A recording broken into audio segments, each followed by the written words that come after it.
Good afternoon, class. Great Cove Math Literate students. Thank you so much for connecting to Metric Hub, and I'm sure that we have got some people who are writing exams like final. That can be National Senior Certificate or Amended Senior Certificate, and also mid-year examinations for NSC Grade Cove students 2026. This is the right time that you should connect to Metric Hub. We are here to give you the best support that we can. Please make sure that you connect, you tune on to this channel to the end. I'm just gonna give you a very comprehensive analysis and reference towards your examination that you are writing. So this is a revision reference and also answer series that you are going to have. Know that it's latest revision session paper at Metric Hub. You are connecting at Metric Hub, and please ensure that you are always connected and all things are working for the best by subscribing to the channel. I don't want you to regret without wasting any time. I'm sure that you always know that as you go to exams, you always note that it is quite recommendable that you read instructions. You always have to read instructions. Instructions, I'm not going to read them now, but I just want to make it a point to emphasize to you that you always read instructions. Let's go straight to our paper without wasting much of our time. And as you can see here, the table one below shows comparative prices for data bundles of three selected service providers. Table one, comparative prices for data bundles for three service providers. We have got data bundle, we have got the service providers. That by we have got Telkom, we have got MTN, we do have smart mobile is also number three. So we are given the prices as of 100 megabytes, and we have got 500 to 1 gig. So 1 megabyte is equals to 1 million bytes, and also 1 gigabyte is equals to 1000 megabytes, which is given from the table here. So the question is saying identify the service provider that is the cheapest for both 500 megabytes and 1 gig of data bundle. 500 megabytes and also 1 gig of data bundle. So here now, what's happening is we need just to find 500 gigabyte. How much is it? And also, we are saying where it is cheap. Where is it cheap? So we are saying 500 megabytes. Here at Telkom, it is 69 rand, 69 rand 60, and then it is also uh, on MTN is 75 rand. And then it is also, we have got also smart mobile where it is 49 rand there. So now we are saying what we need is to say that we find the answer. We compare the prices across the rows for each bundle size. So 500 megabytes Telkom is 65 500, right? It is 6960. MTN is 75 and smart mobile is 49, as you can see there.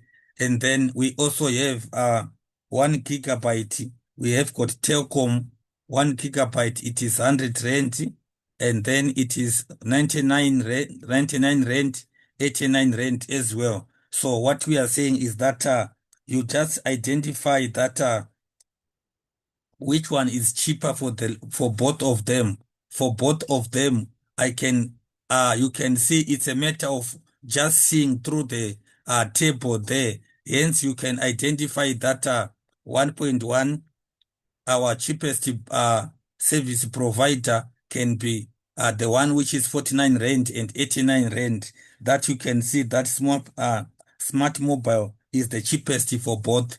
Smart mobile becomes the cheapest for both. So we can say that this is smart mobile is becoming cheaper for both of them. Smart mobile, as you can see there, is the cheapest.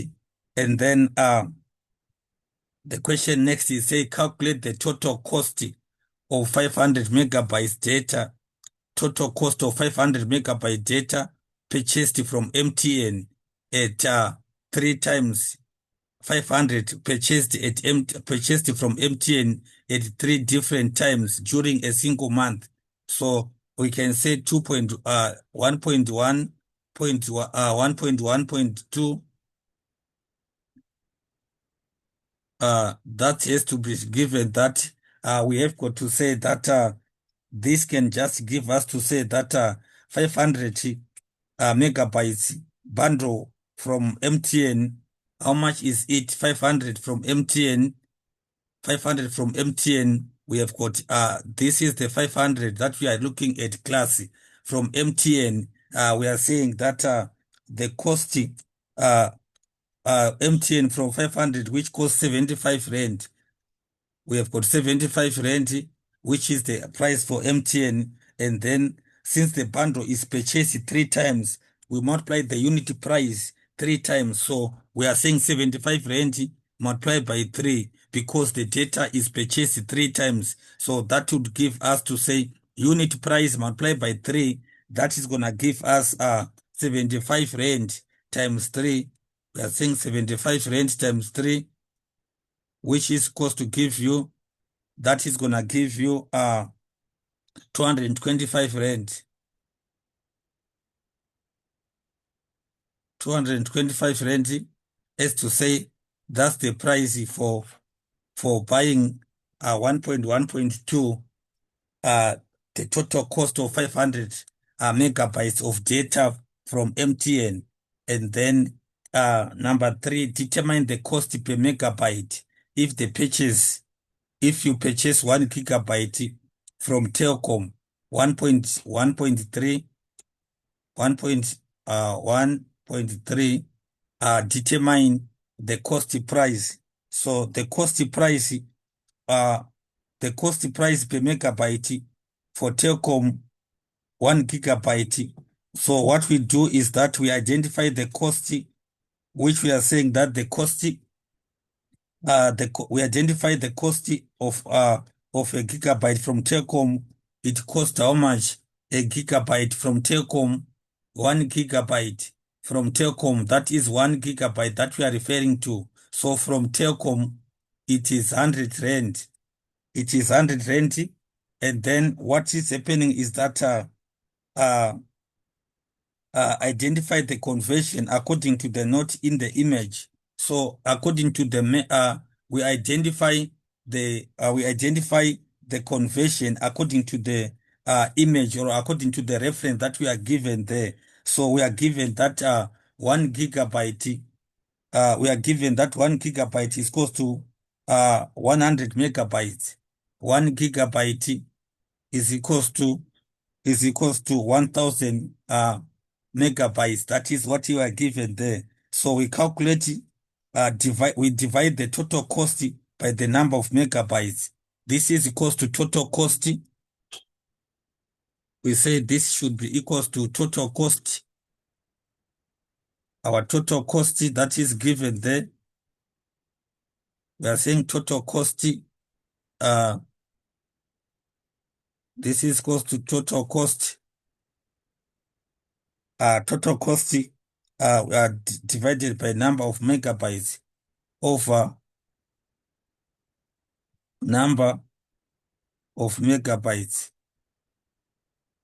which is equals to, we are saying that we are given that the price is 100 rand. And then we are told that this gonna give us 1000 megabytes or 1000, which is 100 over 1000, which we are going to get that 1000 over 1000.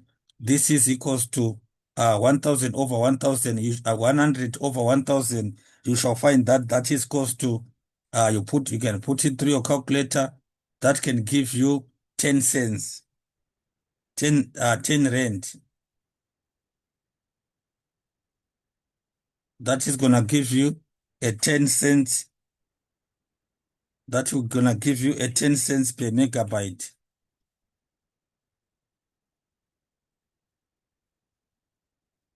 10 cents per megabyte because we are saying total cost over number of megabytes that we have. So therefore, it's gonna give us 10 cents per megabyte. That's what we need to understand there. And then 1.4, it says the probability of randomly selecting a service provider selling 100 megabytes of data, the probability of selecting a service provider selling 100 megabyte data bundle for 20 rand is 2 over 3. Convert this probability to a decimal number correctly rounded off to two decimal places. So what is happening here is that we are only just going to say we are given the probability is 2 over 3. Number 1.4, our probability is equals to 2 over 3, 2 over 3. So now what we are doing is we are just supposed to convert this fraction to a decimal by dividing the numerator by the denominator. We are just converting this into a decimal by dividing this fraction. So that is equals to, say, 2 divided by 3. 2 divided by 3, that's what it means, which is gonna give you, 0.666, 0.666. And then the question is saying correctly rounded off to two decimal places. So to two decimal places, what should it be? We say 2 digits after the comma. That is gonna give us 0, 1, 2. We are saying we are connecting here, and then we consider this is plus 5. So it's gonna give us 0.67. It's gonna give us 0.67, as to say that's the probability. That's the probability of choosing or selecting a provider selling 100 megabytes. Is just gonna be calculated in that reference. So we go to the next question. It's the government employees medical scheme has different options for its members. Who are two of the more affordable options are burial option and in the RAPI option table that shows the monthly contributions per salary bracket in range for the main member and dependents that we are given. In this case, we are given this table, and then it is saying monthly contributions per month. We are saying monthly contributions per monthly salary bracket for two different options, the burial option. And then we also have categories A, B, C, as given here. And we are also given that we have got these brackets that we are given here, 0 to 10,000, 10,500 to 14,700, and plus 25,000, as so and so. So we are given also the option, the Rabi option, which is also 0 to 15. We have got 15,000 to 27,000, 27,000 plus. And then note the contribution shown per person, not the contribution shown are per person per category. They are per person per category. A, main member. So we are saying that A is equals to main member. A is main member, B is child adult dependent, and C is a child dependent.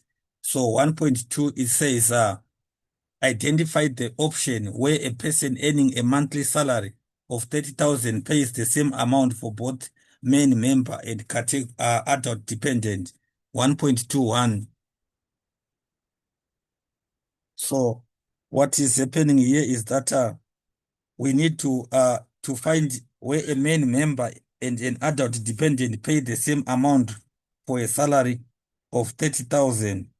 So what happens here is that we need to locate the salary brackets, and then we look at across categories. which is categories, as to say A and category B, which we are saying that category A is the main member and B the adult dependents, both amounts which are supposed to give us that. So now what we are supposed to look at is that when we look at that, if we look at this on our table here, what it means is that we are just going to look at that and then we identify that gross across the category barrel option, the barrel option which we are saying when we look at option A, let me just say option of barrel, what it says that we are saying where the person earning a monthly salary of 30,000 pays the same amount for both main member and adult dependent, pays the same amount for both of them. So what is happening is that when we look at this, the barrel, uh, we shall find that in category, we are saying category A and B, the barrel, we say category A and B is, we have got 1,500, and then we have got 1,538, and B is 1,534. Those numbers that are given there. And then what we are saying is that both amounts, if we add them, we are saying both amounts to give us an amount of 2,185.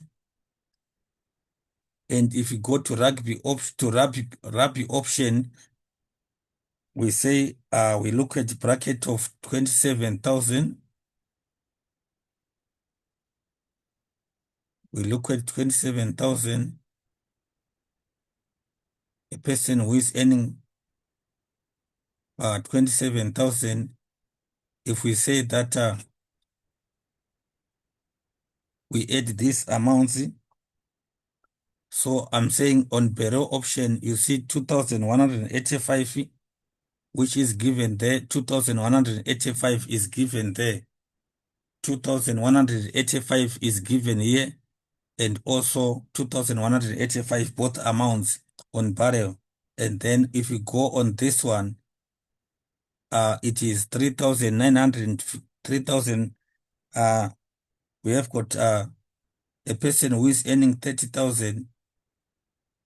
Okay, when we go to a person who is earning 30,000, we are looking at a bracket of 27,325 plus, and then we have got 3,920, which is here, and then we have got 2,995, which is also that one. So what we are saying is that it's just a matter of comparing the bracket and where the amount is just giving you the same amount. So we are having the same amount on barrel option. Is barrel option, uh, which we have got 2,185, 2,187 for both A and B. A and B, it gives us the barrel option, which our answer is barrel. Is the barrel option, it gives us the correct answer. So option A is the correct answer that we have, 2,187 being given there. Here is just the motivation of saying it's 2,187 for both A and B. And then 2.1, 1.2.2, 1.2.2, 1.2.2, it says write down the monthly salary bracket of a person who pays 3,000. The monthly salary bracket of a person who pays 3,540 as the main member. Uh, we just find that salary bracket for the main as the main member. We just scan the category A in both columns of the tables. We just look at the that amount across both columns of the main member, 5,000, 3,540, which is given here, 3,540. On both categories, we are saying 3,540. Where is it given? So we are seeing that 3,540. There it is. We are having 3,540, which is given here, class, which is given there. So in the rugby option, we have got 3,540 given on category A. We have got category A that gives us on the adult option, adult, when we are looking at the main member, which is actually giving us a 3,540. So is listed under category A. So that is, we also look at we consider now the corresponding salary bracket. The corresponding salary bracket is asked to look on the left, which we can see that can be 15,822, 15,000, 15,822 to 27,327, 27,324. That is what you can see there. That is what you can see in that question. And then we have got 1.32, 1.2.3, 1.2.3. A person earns a gross salary of 14,000. He earns a gross salary of 14,000. He is the main member of the medical aid and uses the burial option. He is the main member. He has one adult dependent and two child dependents. So calculate the total monthly contribution, 1.2.3. So what is happening here is that total monthly contribution for a person earning 14,000 in this one, we are saying salary bracket. So the salary bracket for this person is what we need to consider first. So he earns 14,000. So he is in a salary bracket of 10,500, 10,500, 10,000. He is in a bracket of 10,000, 10,500, 10,507 to 14,700, which is this one, that we can see that he can fall into that category. So now what happens is that the main member, yes, but the main member's contribution is 1,669.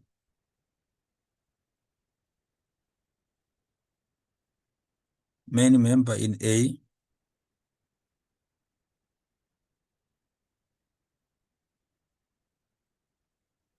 is equals to, the contribution is 1,669,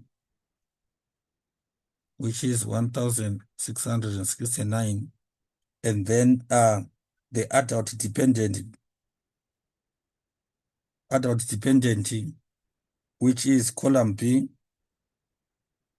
adult dependent, which is column B, in that case again is equals to 1,656, 1656, which is adult dependent.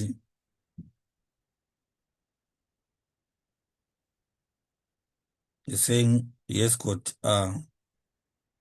one adult dependent and two children.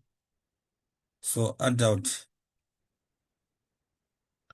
dependent is equals to 1656, 1656. And then, of course, we need to look at the children. Yes, two children. And then two children is how much? Is 956 per child. 952 children contribution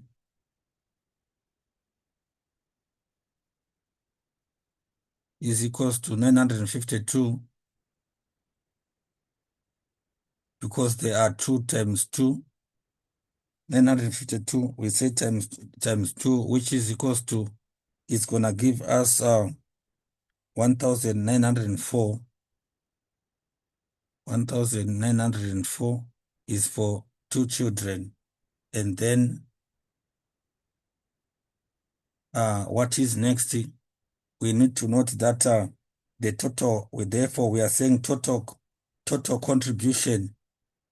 Therefore, total is equals to a sum of these figures is equals to, we are adding these numbers, 1669. So total is equals to 1069, 1669 plus 1656 plus plus 1000 plus 1904, which is gonna give us an amount of we add these figures, is gonna give us an amount of 5259, 5229, as to say that's the money that person can actually contribute. That's how it goes. And then 1.24, calculate the difference in contribution between burial and brabi options for a main member in the monthly salary, with the monthly salary of 15,800. With the monthly salary, the difference for member in earning 50, we are saying we need to look at the burial option.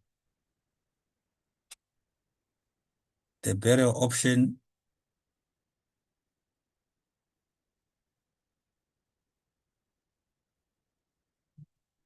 so the burial option, which of course we are saying that this must be calculated by saying the person is earning 15,800. So 15,800, where does it fall? It falls 15,800. It falls in which bracket? It must fall in a bracket 15,000 from the burial option. 15,000, it falls in the bracket of 14,740, 14,700. It falls in this bracket 14,744 to 25,000. It falls in the option of 14,744 to 25,000, 25,256. And then we are saying that the category A cost, the category A, which we are supposed to look at that in the burial option, the burial option. So we are saying category A, which is this one, it costs how much? It costs 1,821. It costs 1,821 category A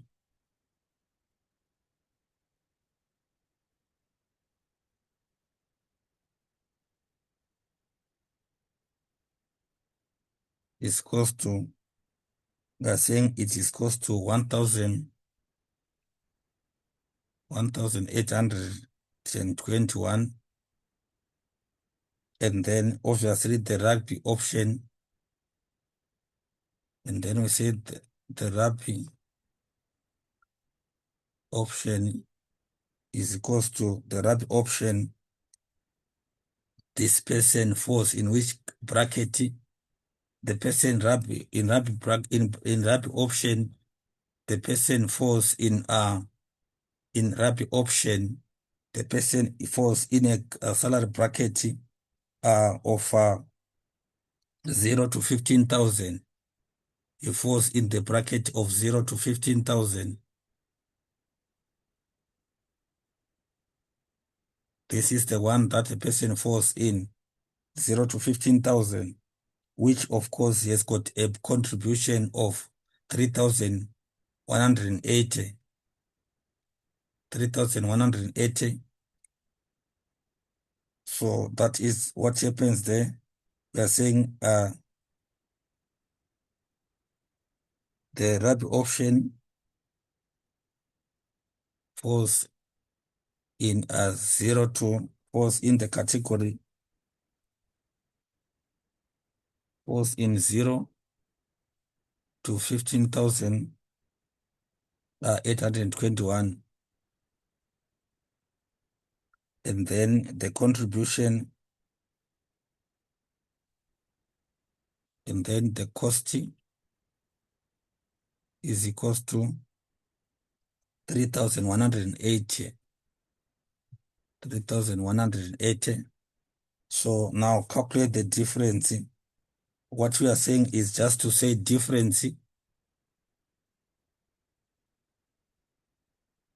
is equals to just subtract 3,180,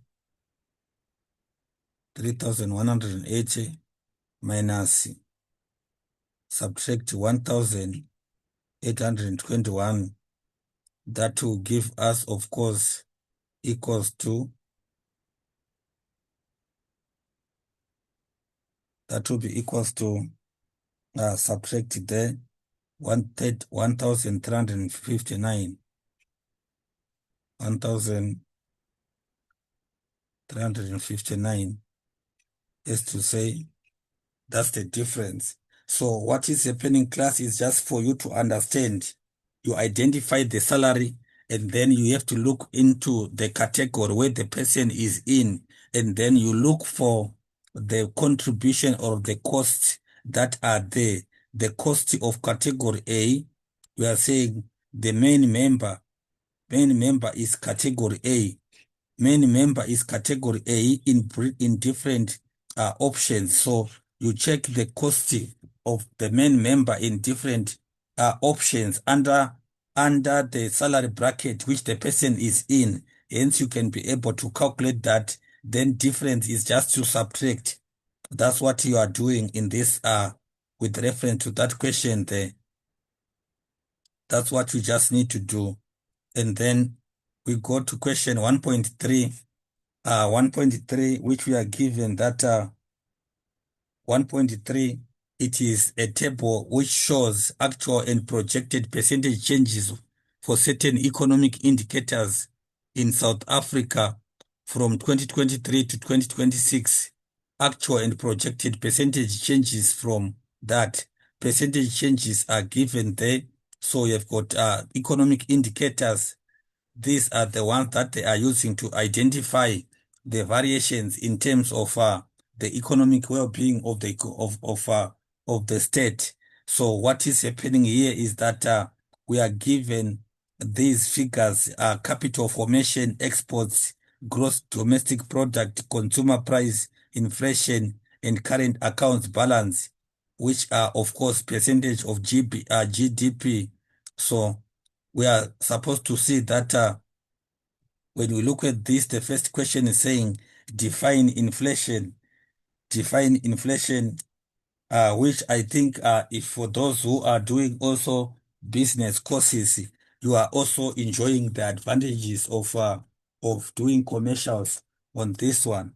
It is basically to say that this uh, I can say 1.3.1 inflation is just the persistent or consistent increase in commodity prices, continuous increase in commodity prices, in commodity prices,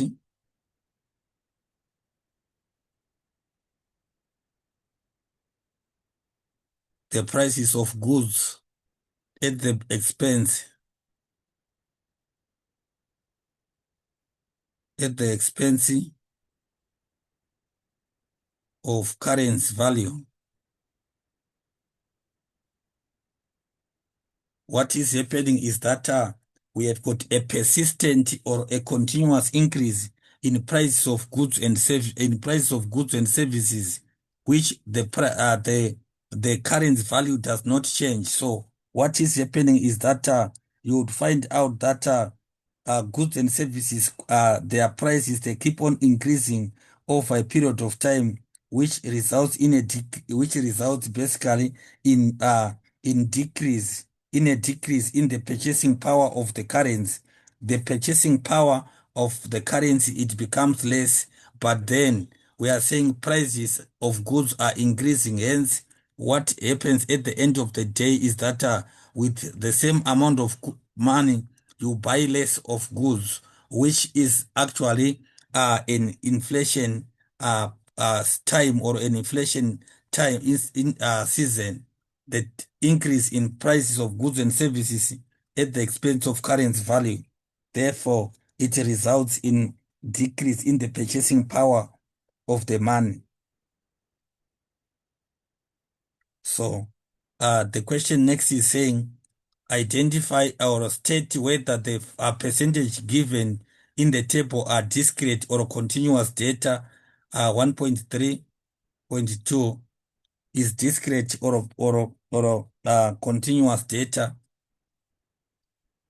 These figures, we can say that this is continuous data. As you can see, these are continuous data. How do we say that this is continuous data here?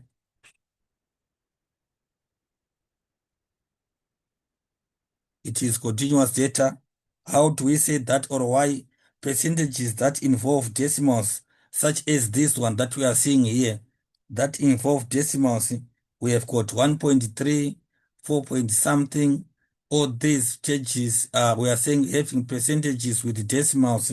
What it means is that uh, they represent measurements that take any value within a range.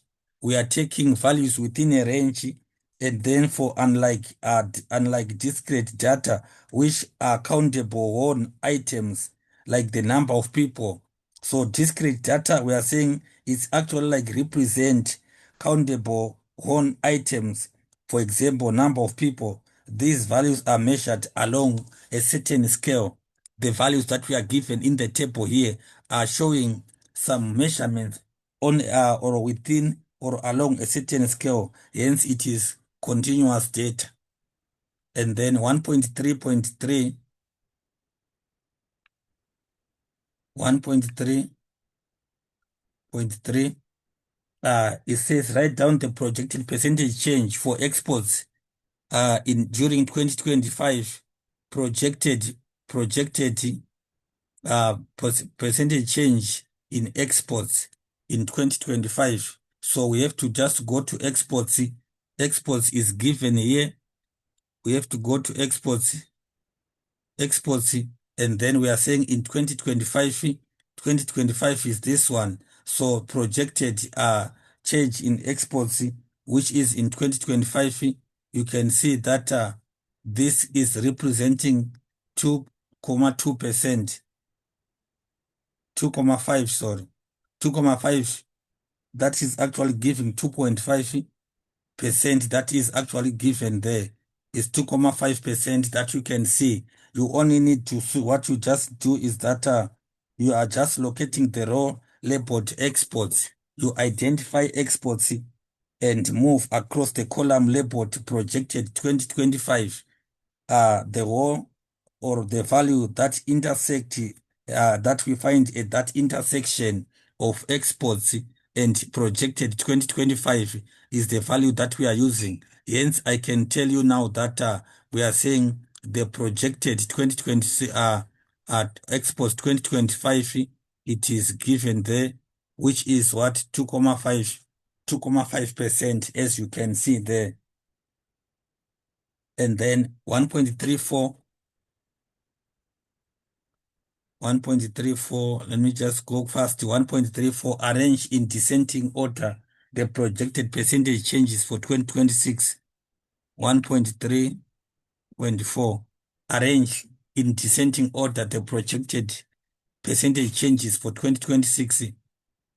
Projected percentage changes for 2026. We are looking at 2026. This is the one that we are looking at. So we are looking at this set of data, which is in red there. So what you are supposed to do there is that we are saying arrange in arrange in descending order. Arrange in descending order. So what we have to do is that here what you just do is we list all values for the projected 2026. Like here, I'm not gonna repeat to list them again. I just encircled them, which I'm just putting in that bracket there. And then uh, uh, we sort them from highest, which is the largest positive number, to the lowest negative number. So that is how we list that one. That is how we arrange. We arrange basing from the highest, which is the largest positive number, and then we also go to the lowest negative number. That's how we do this. So we are going to list these numbers. The highest, as you can see here, we have got 4.6. That is there. We have got 4.6, which is given there. We have got 3.6, which is following there. 3.6. And then we have got 3.6, we have got 3.2, we have got 3.2, 3.2, and then we go to 3.2. The next biggest is gonna be 2.6, 2.6, that is there. 2.6, and then we go to 2.6, we go to 1.8, 1.80, 1.80, and then we go to 1.7, 1.7 there, 1.7,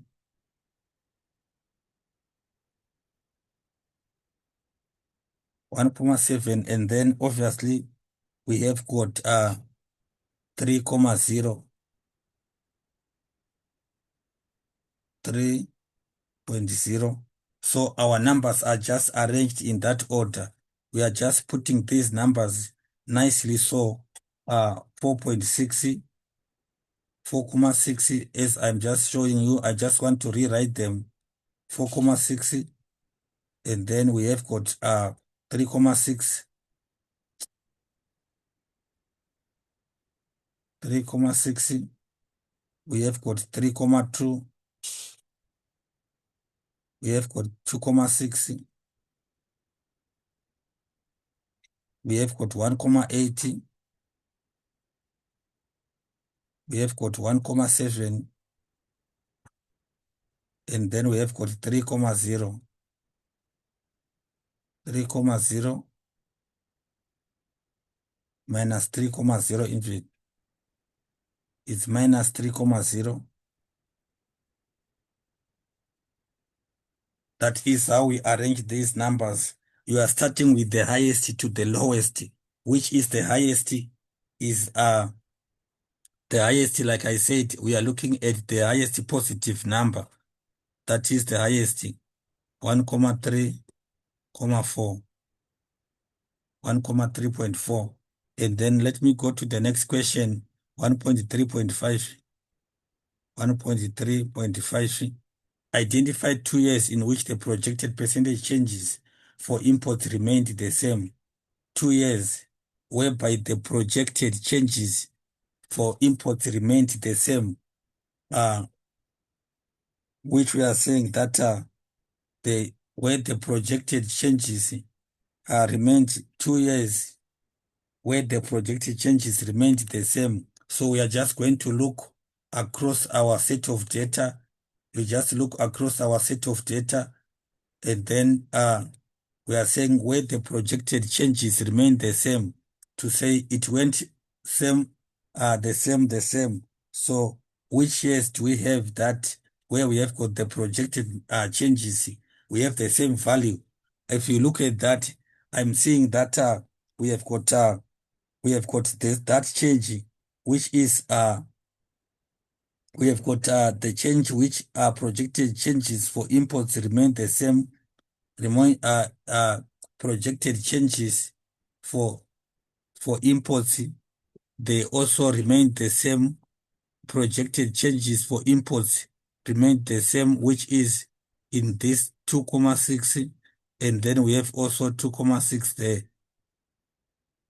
We also have the consumer price inflation, which also have got 4,6, and we also another 4,6 there. So what is happening is the year. So the question is saying 2 years, that is 2025 and 2026. That is 2025 and 2026.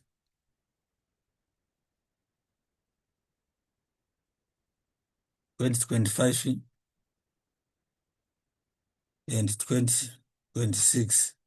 Those are the years where we have got the same, we have got this,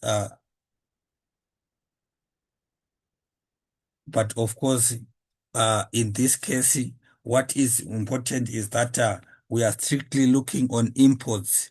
We are strictly looking on imports, which I was saying that for imports, which you see here, I'm saying we are strictly looking on imports. So imports, as you can see, we are looking in this category, which you see that we have already given that it is 2025 and 2026, which you can see in that reference, 2025 and 2026.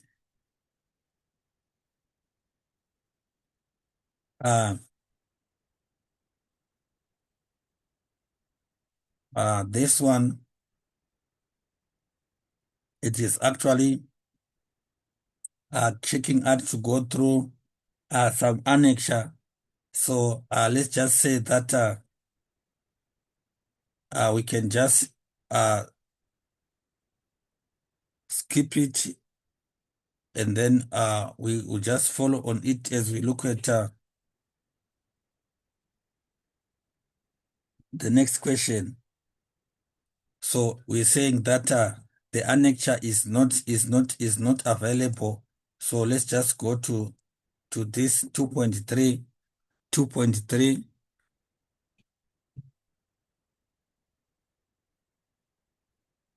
2.3, what needs to be done there is that we are given that this question is Freda lives in Durban, a city in the eThekwini Metropolitan Municipality. Table 4 below indicate the tariffs for domestic water consumption supplied by eThekwini Municipality for 3 years in February. So we are given this 2022, 2023, and 2024. So we are given the monthly consumption, which is also provided there. So the table above, we need to either define the term tariff. What is a tariff? 2.31. A tariff This, when we look at a tariff, it actually, uh, this must be defined. You know that is the specific rate or price charged per unit for the water supplied by the municipality. Is, we can say it is the specific rate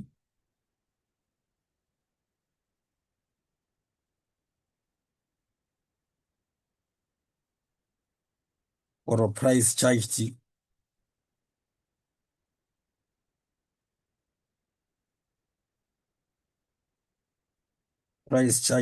per unit,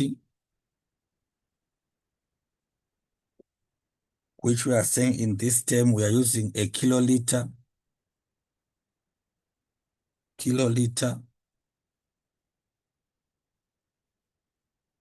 for the water supplied,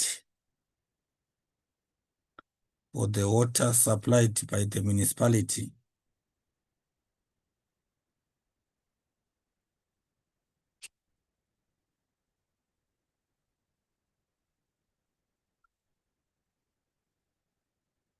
The water that is supplied by the municipality,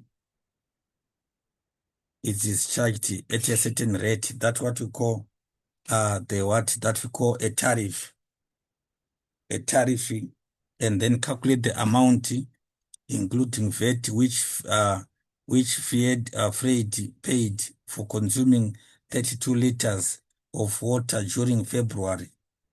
If you can see at this, this can also be calculated. You can calculate that one, also checking out uh, into that. What we just need to do is to actually identify that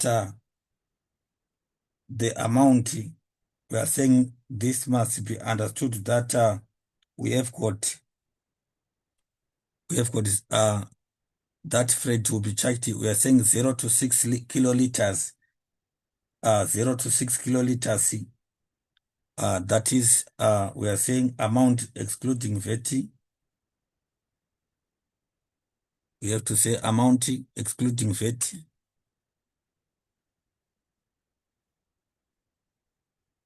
Amount excluding VAT is equals to, we have got 0 to 6 liters, 6 kiloliters. That is equals to, we are saying that must be known that it is 60. We have got 60 multiplied by the amount. We multiply by the price, which is of course the tariff. We have got 0, which is equal to 6 times 0 rands. That is gonna give us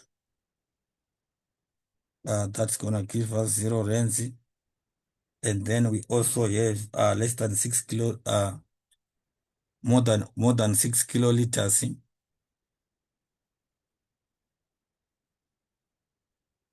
Greater than 6 kiloliters to 25. That is close to say greater than 16 to 25.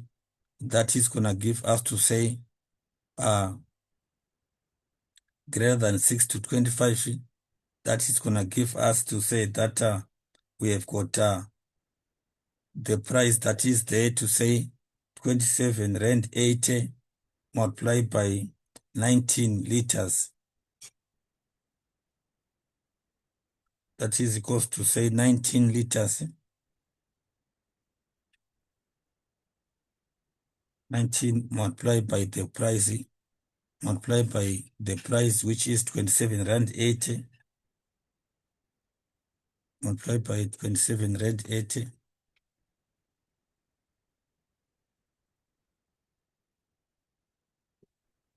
That is gonna give us an amount of 528 rand. That's gonna give us 528 528 rand 20 cents. And then we have got greater than more than 25 liters to 30 kiloliters. More than 25 kiloliters to 30 kiloliter. That can give us also to say that we can see that this can also give us to say how much liters we are given here to say that that can give us to say that is close to say 5, that is close to 5 liters is close to 5 multiplied by the price, which is 37 rand 90. 5 multiplied by the price 37 rand 90 cents is gonna give us also how much it's gonna give us 189 rand 50. And then more than 30 liters.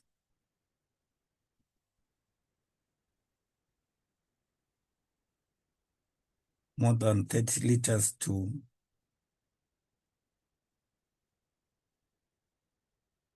30 kiloliters.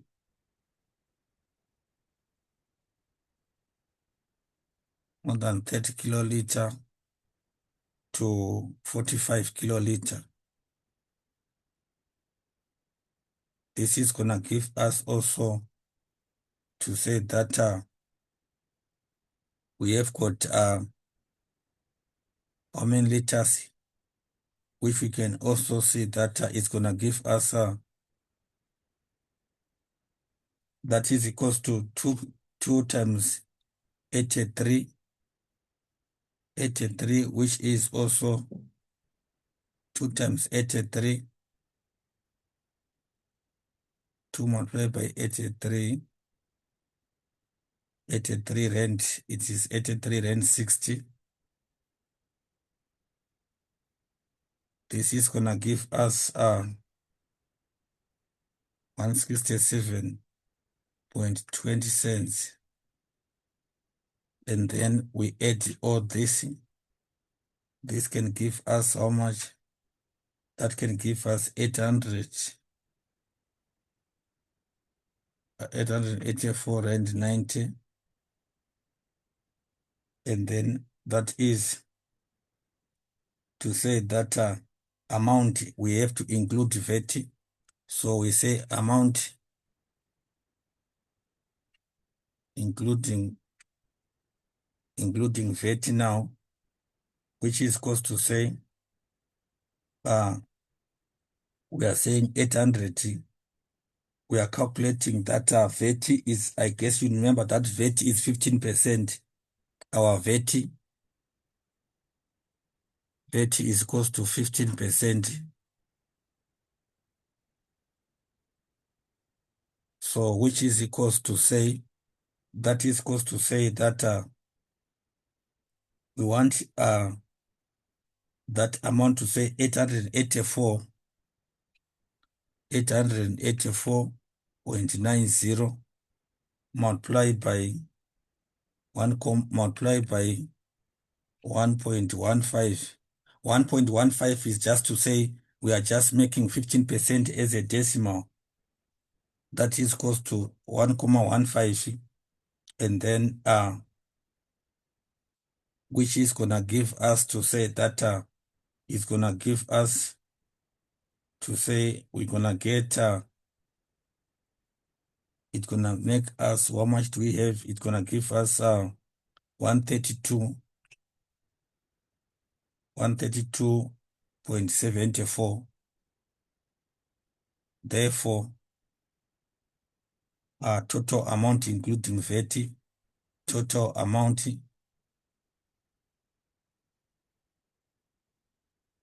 including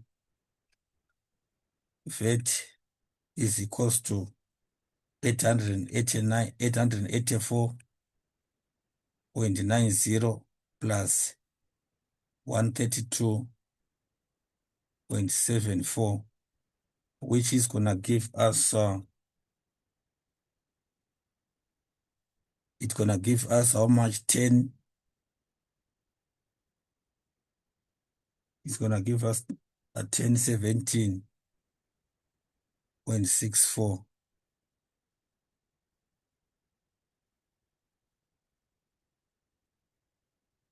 1017.64. So we can find out that that's the total amount that can be actually paid by for 32 liters, for 32 liters, because you remember to say we are ending on the more than 30 kiloliters. Remember to say that we are ending on this rate of saying 30 kiloliters here. Reason being that we say 32 kilo, we said it is 32 kiloliters. So 32 kiloliters, they must end in this bracket. They end at the bracket of this one. We are not gonna go to more than 45 because we are considering that the freight is going to consume 32 kiloliters. That is what is given here.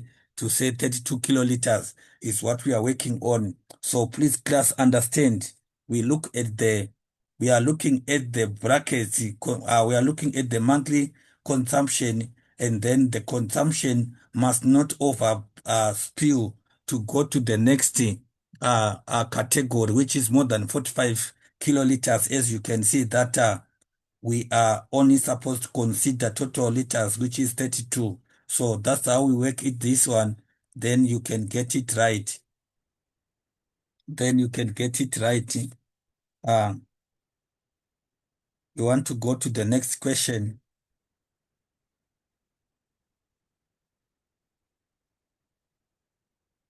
3.1. Education Facility Management System report outlines the overview summary of the school infrastructure across all the 9 provinces of South Africa.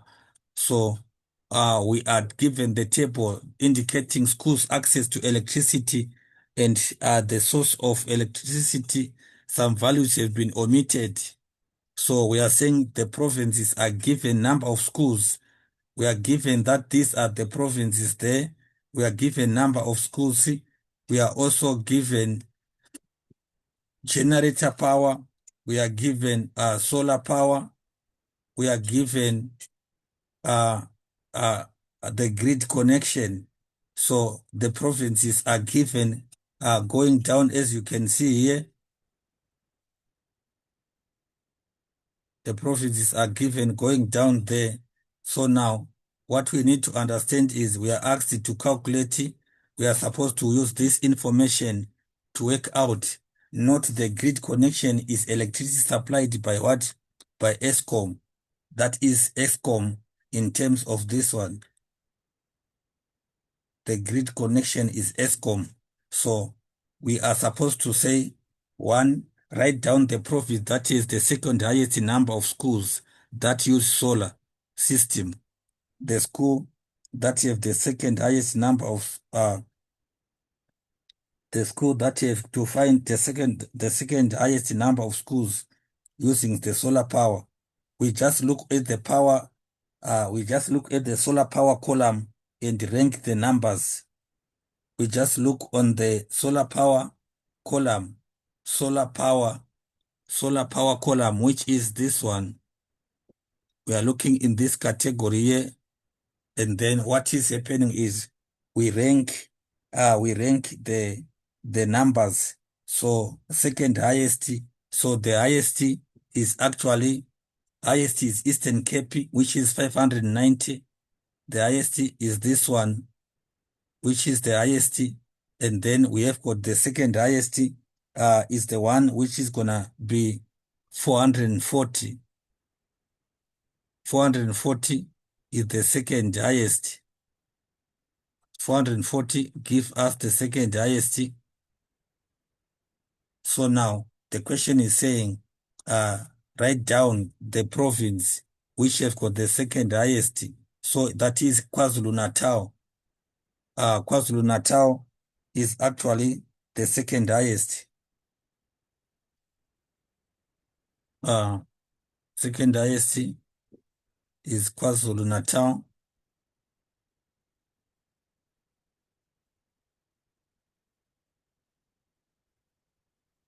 It's KwaZulu-Natal.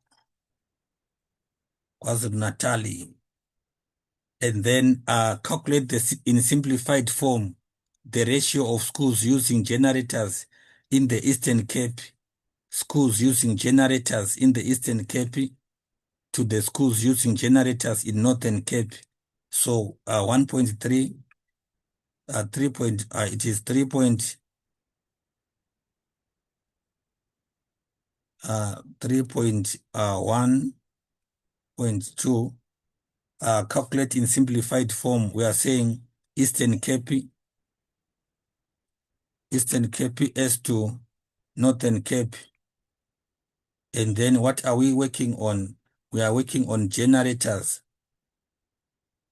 We are working on generators in Northern Cape to Eastern Cape. So we go to Eastern Cape generators, Eastern Cape generators, and then we say Eastern Cape,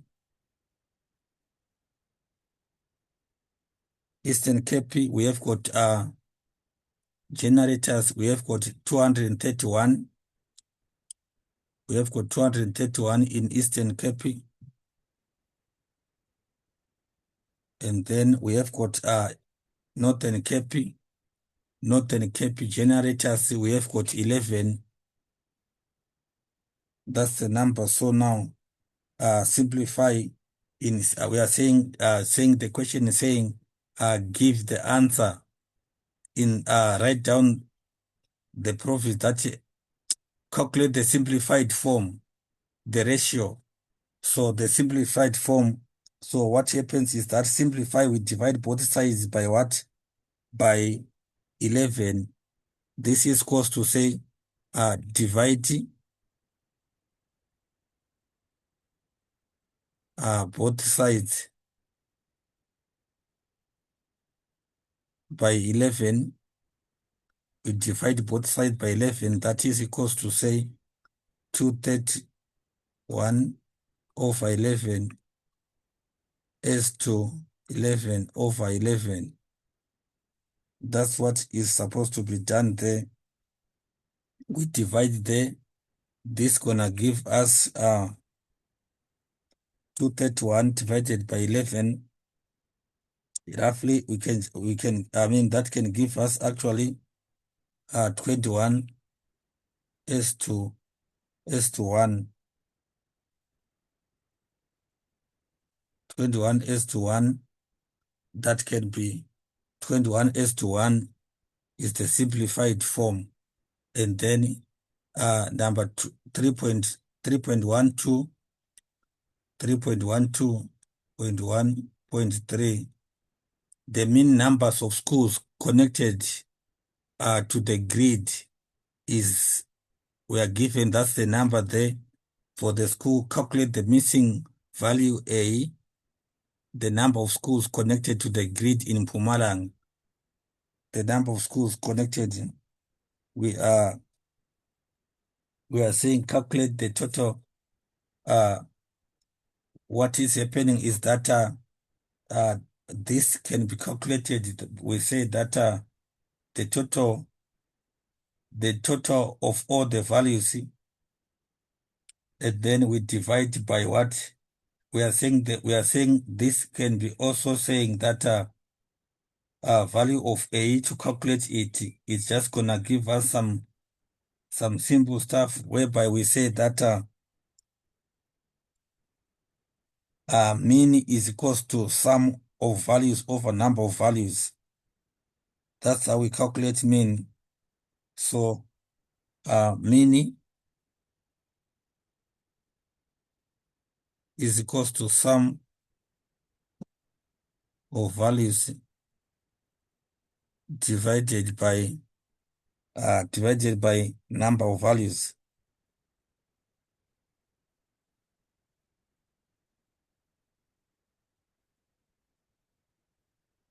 That is how we calculate mean. So now, total, we are saying we calculate the total grid connections that are there. This is equals to total grid connections.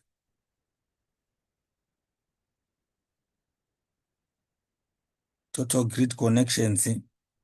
That is to say that we have got is equals to 9 provinces that we have. 9 provinces. We have got 9 provinces for this. So which is equals to say total, our total therefore is equals to what? Is equals to the sum we are given that the mean is equals to is 2.333 is equals to 2,333 3.333. That's the mean. And then we say multiply by 9, which is equals to, it's going to give us just, we can say that we multiply by 9, it gives us 21,000. And then sum, we calculate the sum of the known values. We are going to say sum of known values. Sum of known values.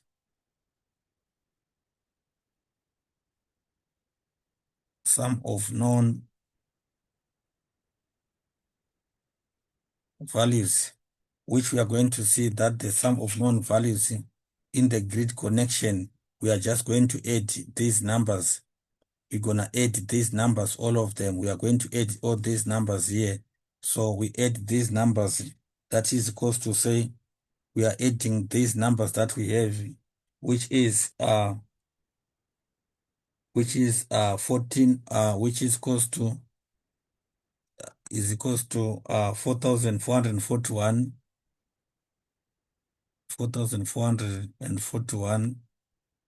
plus 949 945 plus 2064 plus 5068 plus 3470 plus 525 plus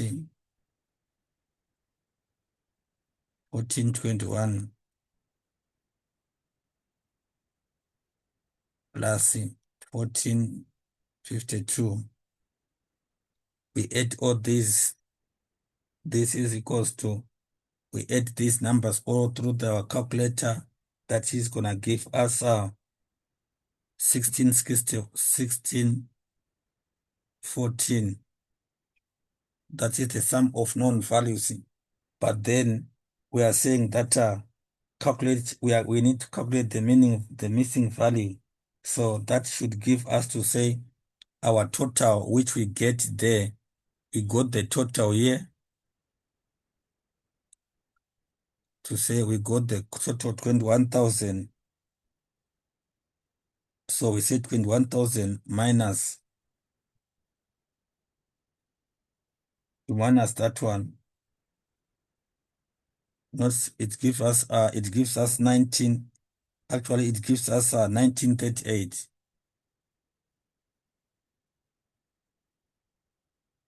This gives us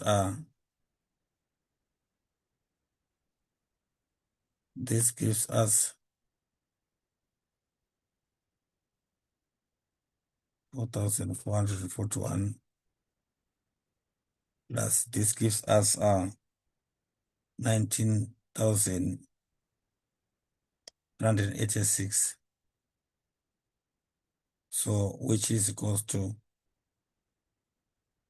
Therefore, A is equals to 21,000 minus 19,386, which is equals to A is equals to 1614.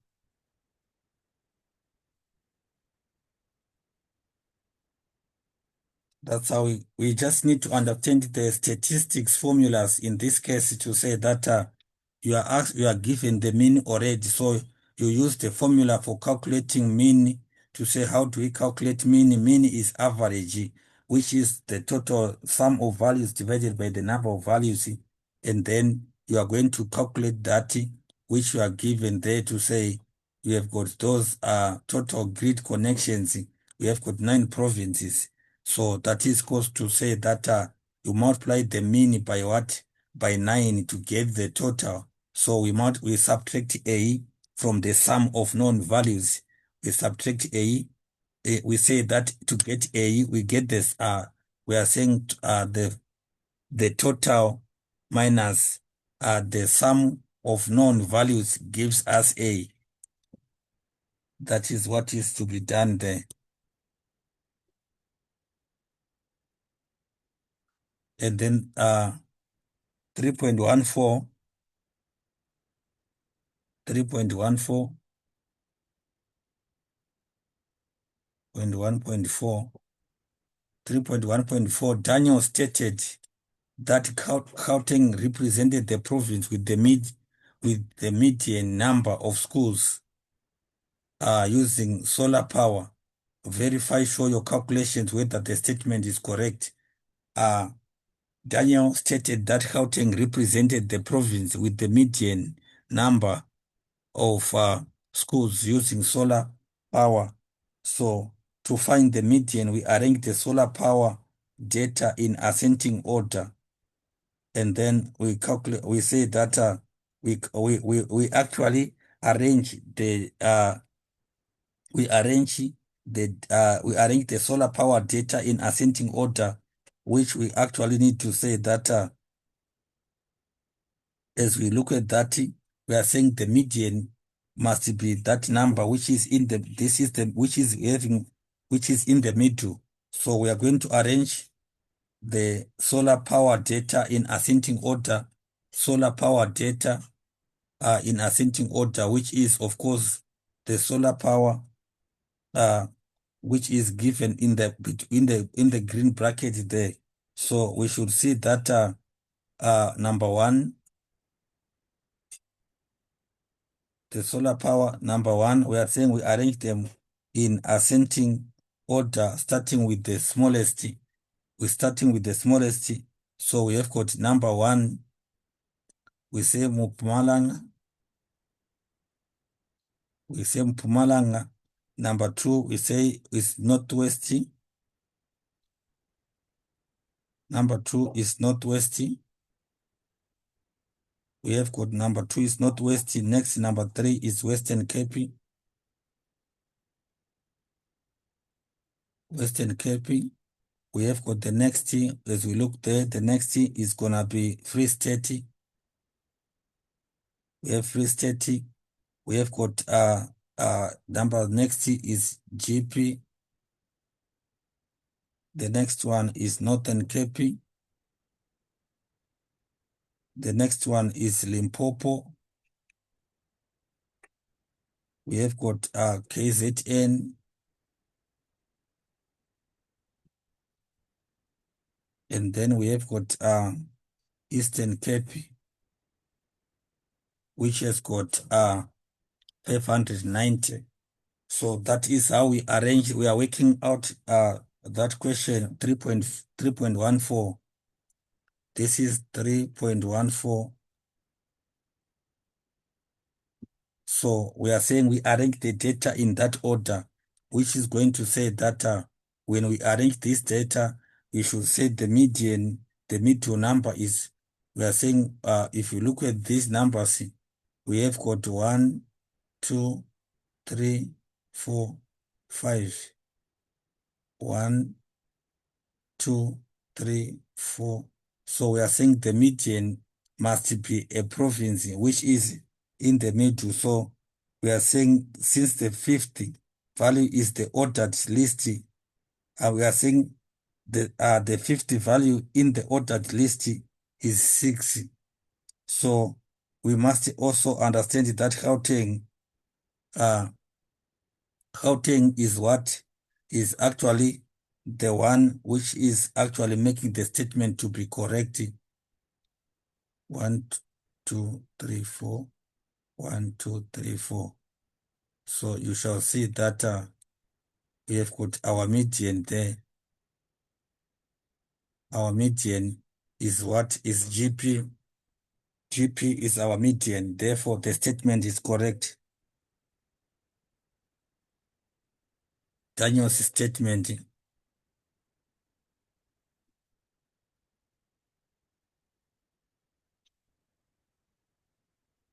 is correct. Daniel's statement is correct, class. I said that it is correct because you need to arrange the data in its ascending order, and then you can be able to verify that information. You arrange the data in ascending order, then you can be able to verify that information. 2.3, 2.3, it says that 3.2, the pie chart,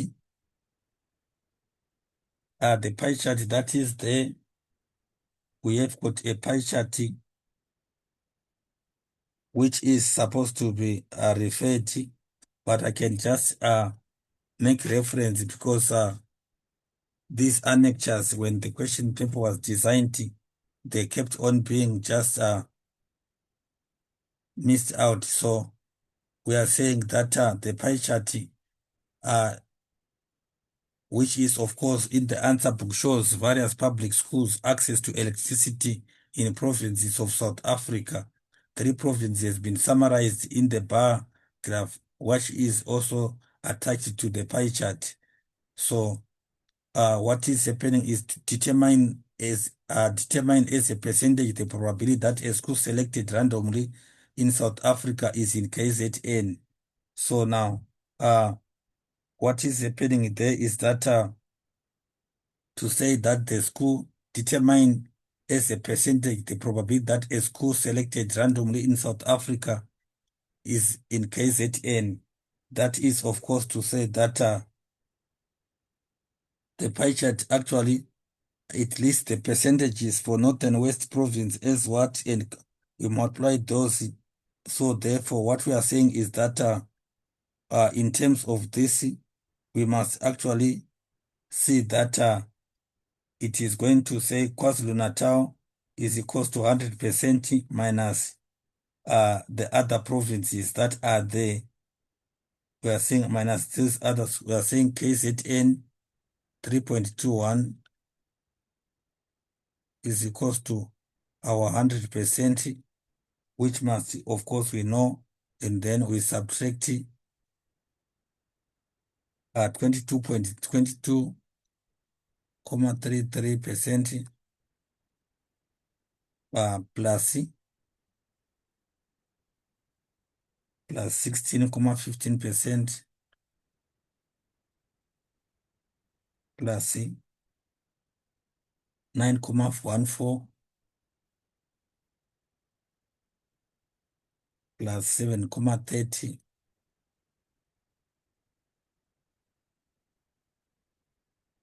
plus 6.43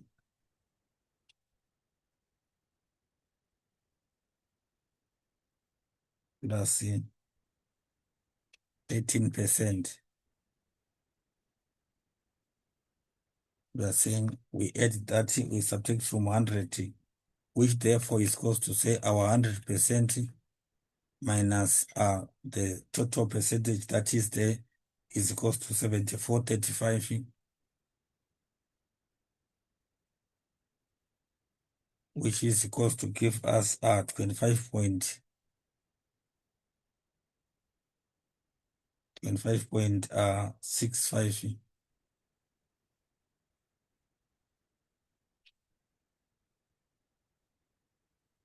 percent. And then uh, the total the total number of schools in South Africa that have access to electricity is this 22,000 597. Use the percentage of schools in Northwest to calculate how many schools have access to electricity. So if you see this one, we are saying Northwest, actually Northwest is equals to just maybe just be patient, look, check on the paper there, you can find out that the Northwest, we have got Northwest, that is equals to, we are saying we subtract Northwest, that is equals to 13%, minus 4.8%,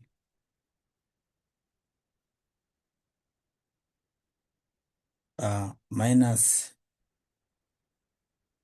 2.41%, that is equals to, it's gonna give us it's gonna give us 6.41%.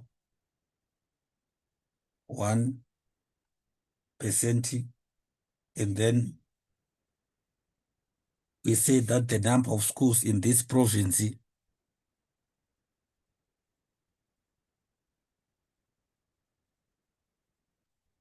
number of schools, the number of schools is equals to, we are given that there are 22,597, 22,597 multiplied by 6.41 divided by 100, because we are saying it's percent, which is gonna give us, this is equals to, this gonna give us it's gonna give us 1448.06. This, which is of course, these are schools, it must be a whole number, 1448,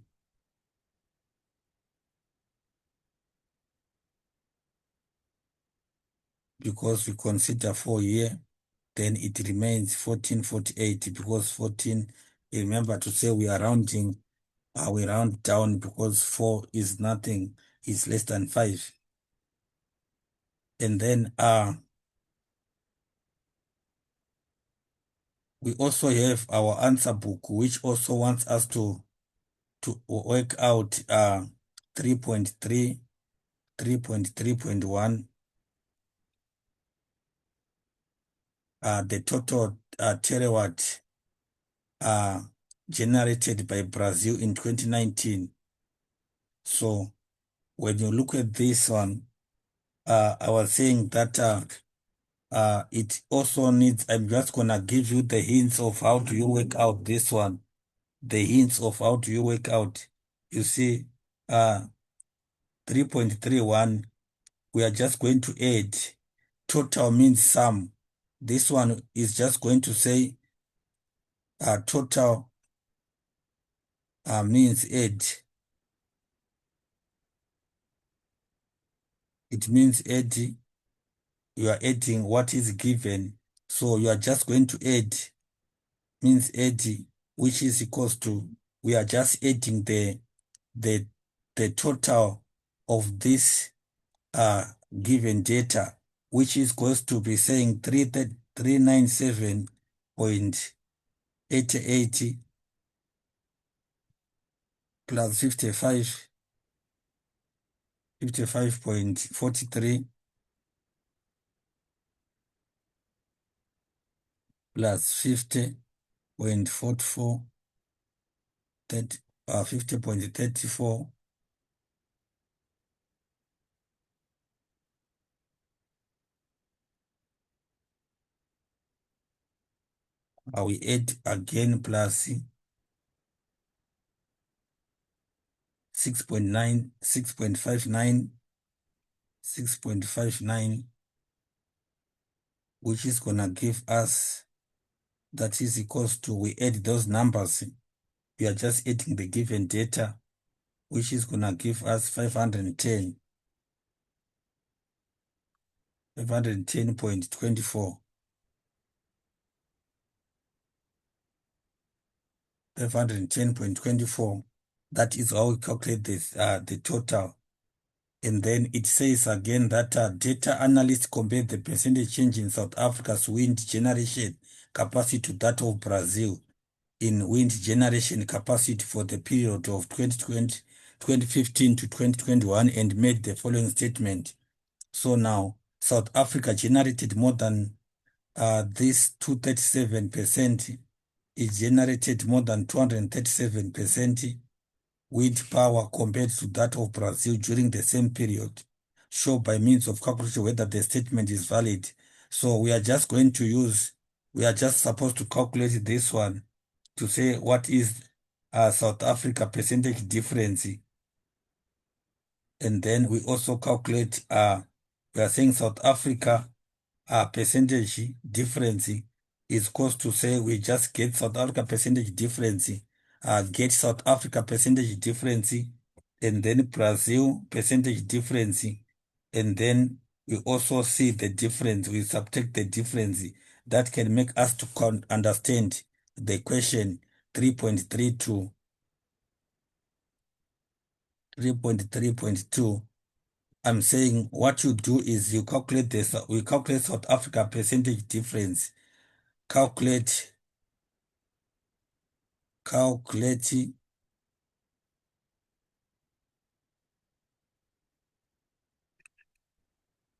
South Africa percentage difference. The percentage difference, which is, of course, we are saying the period of time that is given, 2015 and 2022, percentage difference, 2015 and 2021, versus also Brazil, same period. We are calculating the percentage difference of South Africa of the period of time that is given here, 2015 to 2021, and also Brazil, the same period of time. And then when we get those, we subtract the difference, and then find the difference. Therefore, we are saying calculate difference that is between South Africa and Brazil. That is what you are supposed to do. You are calculating the value of South Africa, value of SA, and also the value of Brazil, minus the value of value for Brazil.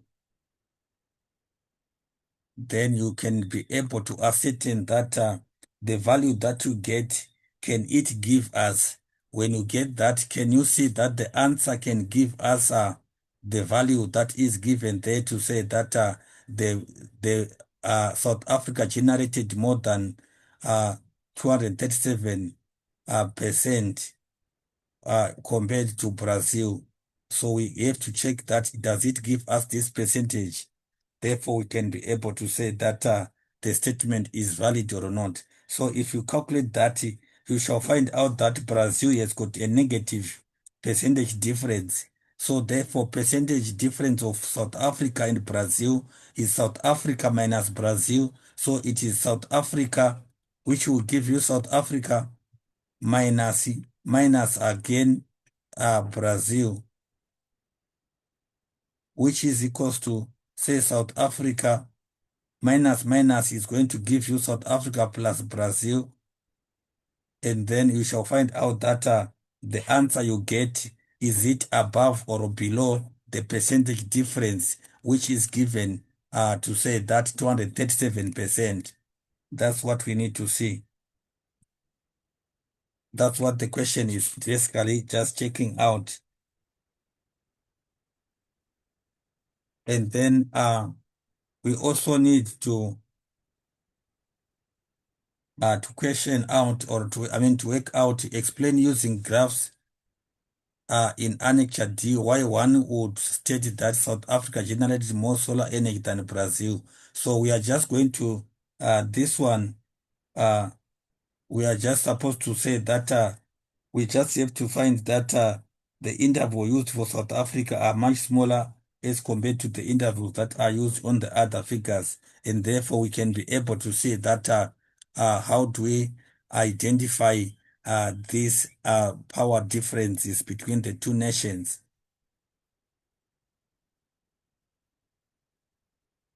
And then we have got question 4.1. Question 4.1, which is one of the biggest sources of revenue for government is income tax, which is used for government expenditure. That is true. Government, we are saying government income, it is actually used for government expenditure. So we are given this estimated government expenditure for the period of 2023 to 2025. We are given that we are given this information, and then uh, expenditure items amount in billions of rands. So 2023 to 2025, which are given there, the allocated expenditure, and then we have got total expenditure, debt service cost, and also the contingency reserve that is given also there. So the question wants us to say, first question, write the debt service cost expenditure, the debt service cost expenditure for 2023 in words without using numerals. So we are just writing 2020, which is 2023 expenditure, 2023 debt service. The debt service is this one, and then 2023 said the debt service 2023, which is these amounts. We are saying estimated government expenditure, which is expenditure, they are in billions. Don't forget that they are in billions. So we are saying that must be written in what? 4.1.1, 4.1.1,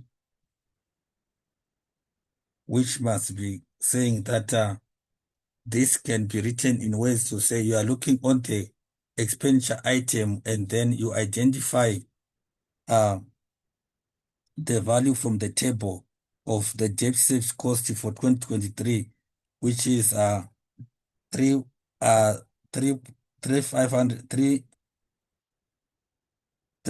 billion 500.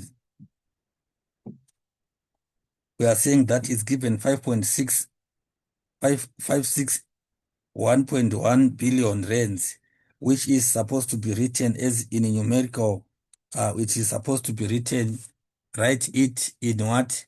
Write using numerals. Write it using numerals there, or in numbers. So we are supposed to write that figure in numbers,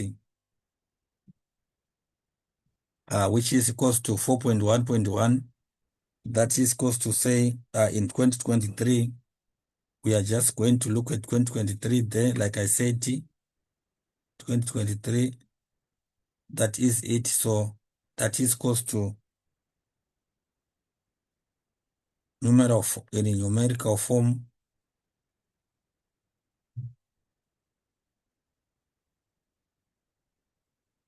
That is equals to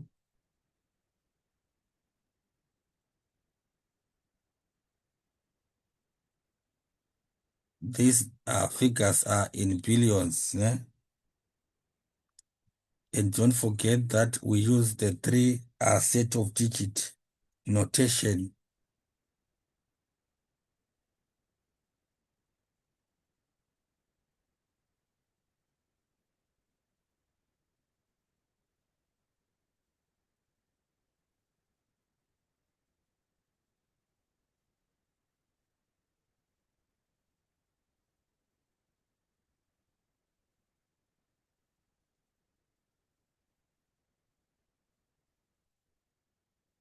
Written in notation, in a numerical form.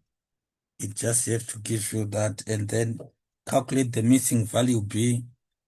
Calculate the missing value B, which we should calculate that this is a value B represents the total expenditure. It represents total expenditure for 2024. B is equals to total expenditure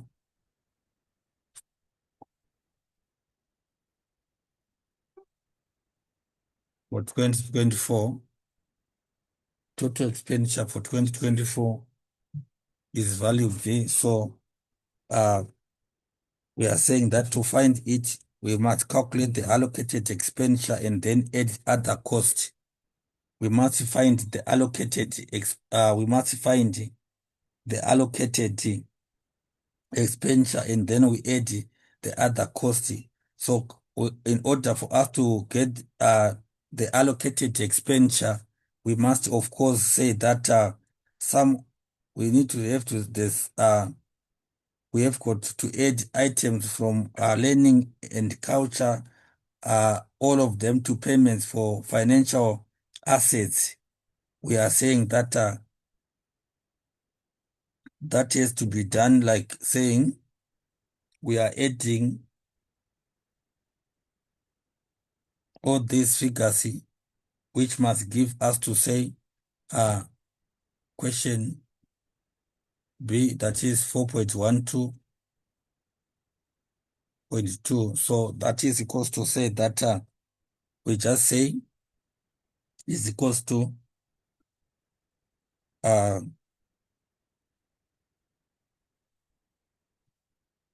allocated expenditure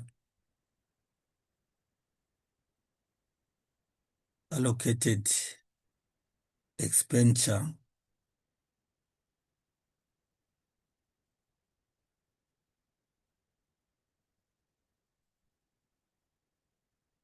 for 2024. Allocated expenditure, which is missing here, we are just going to add to say that we add all these. We are supposed to add class. We are supposed to add. We are adding plus, plus, plus, plus, plus, plus. So we are adding on the 2024 column. We are saying we add this one, we add this one, we add plus this one, plus this one, plus this one, plus that one, plus that one. We add all of them. 480.6 plus 27, 1.6.9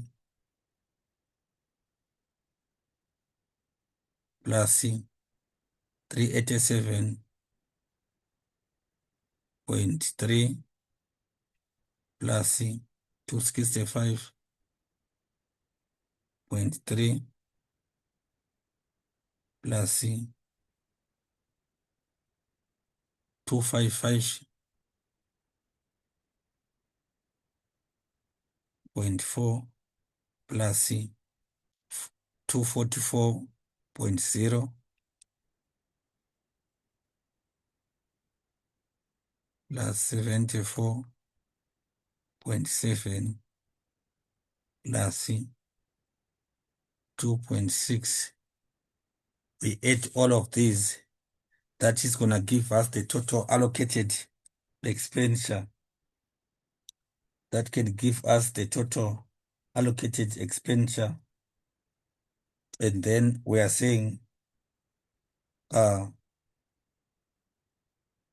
that is going to give us to say that when we add those, and then uh, when therefore we are saying to calculate B,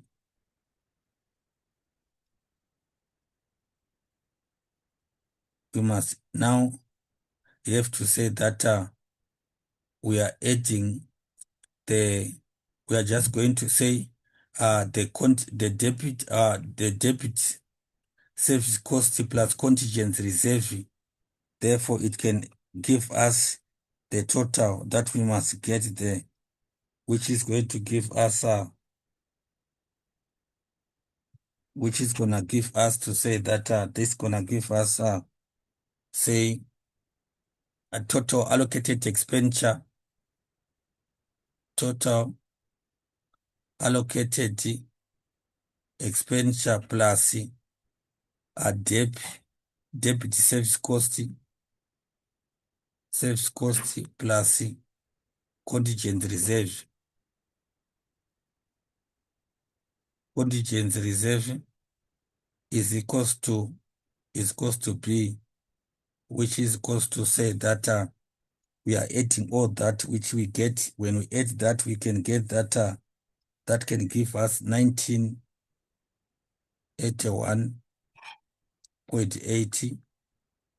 plus the 382.2 plus 5.0, which is equals to give us B is equals to 2369.0.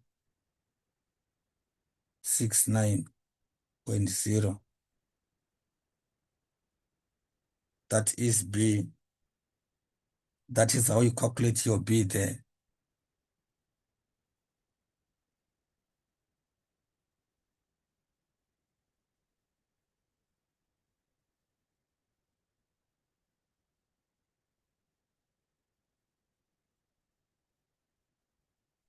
Classy, we can also maybe determine in millions the total amount. Determine in millions the total amount the government estimates to spend on social development and community development during 2025, 4.3, 4.1.3, 4.1.3. In order to determine that one, this can also be calculated to say that we need to say that what is the social development for 2025 and community development. Social development plus is social development plus community development,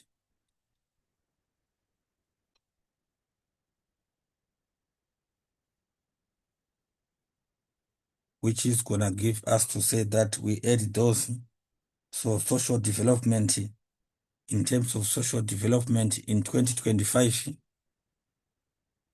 we have got 385 billion. Social development in 2025, we have got 385 billion, which is given there. And then we also have community development. Community development, you can see that is 274.9 billion, which is also given there. So we are just adding those figures that are 385.0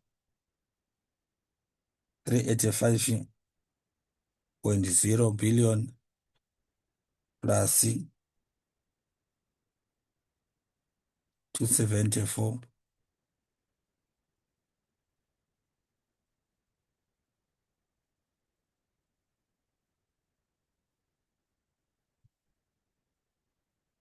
Plus, we are saying we are just adding plus our 274.9, which is going to give us the value to say that This gonna give us, we add this, gonna give us 659.9,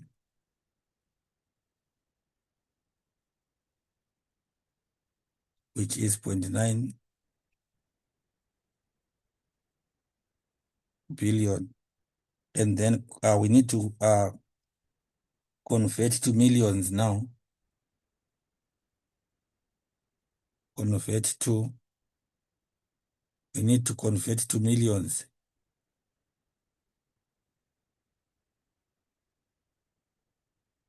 Converting to millions, we multiply by 1,000, since there are 1,000 millions in a billion. We say multiply by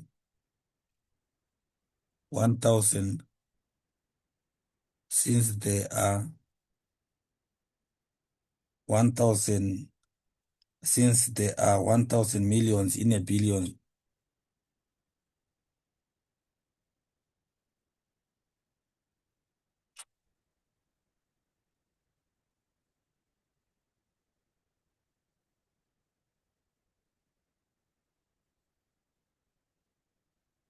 That's what we are supposed to do here.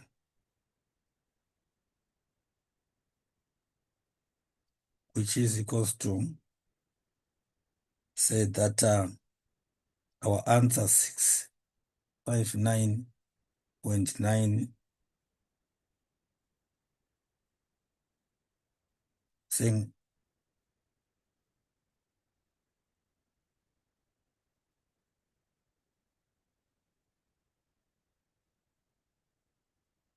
we are getting this. We are saying when we add these ones,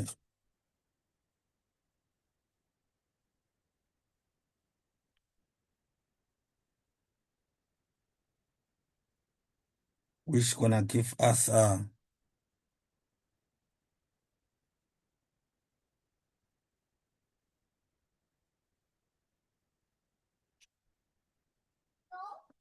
we are just saying we multiplying, we are just converting that, we get that gonna give us, and then we are saying we want it to be in millions, and then we can just say 6.9 million,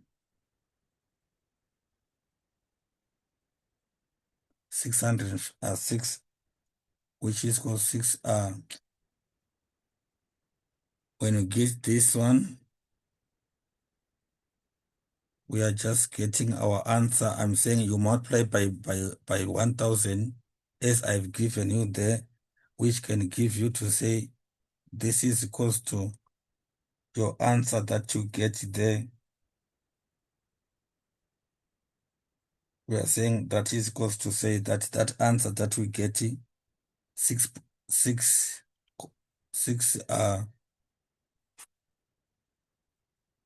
659, comma 9 multiplied by 1,000 is equals to 659,900.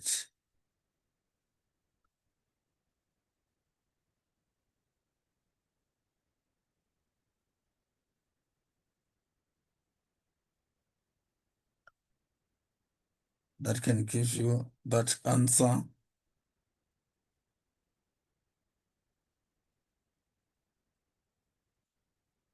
That's how we get it. So now the next question is saying use two graphs for selected expenses for the period drawn. Use the same set of axes to draw and label another graph representing the same expenses in 2025. So what we are just gonna do there is just to go and the set of graph is given. So we are saying we are going to use the same set to draw and label another graph representing the same expenses for 2025. So we are just going to identify 2025, and then we draw our graph. Also plotted against the set of values which are for 2025, which is also uh, given in this context to say we are going to use our set of graph to draw for 2025, which is technically considering this one alone. So you are just going to use the same set of axes and then you go and draw this graph based on the values, or we are giving the expenditure items in their amount in billions of rands that are given here, and then you can plot that graph.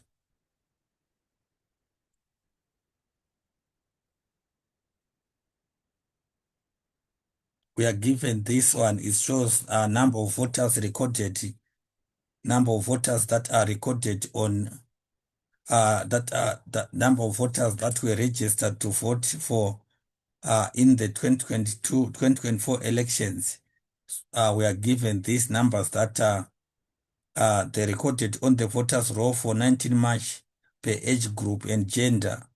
Well, the table B, it actually shows the number of voters per province with this with some data omitted. So that's what is given in 4.21. That's what is given in 4.21 there. So now what we are supposed to do is that we are just supposed to identify, write down the age group which represents the maximum number of voters for both male and female. Number of voters, write down uh, the group that represent the maximum number of voters for both male and female, maximum number of voters for both male and female, number of voters, the group. So we are going to look at the number which has got the highest for both male and female. So we are just going to identify there to say which one is the highest number here. If you can see, we have got this is 3,600,000 3,656,658,842, and we have got 158,641, and we don't have any other 3 million here.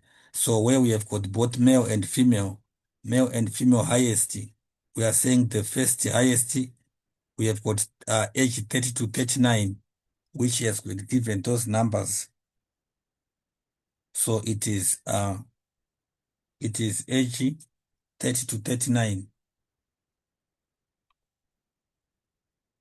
30 to 39, it represents that we can see there from the age group 30 to 39, which is here. 30 to 39, we have it there. It can actually show us this, it shows us that variation that we are looking at. The highest this one and the highest that one there. And then determine as a percentage the probability of randomly selecting a male voter from the total number of voters. Total number is equals to we are saying from total voters. So this is equals to 4.22. 4.2.2. This is equals to, we are saying total voters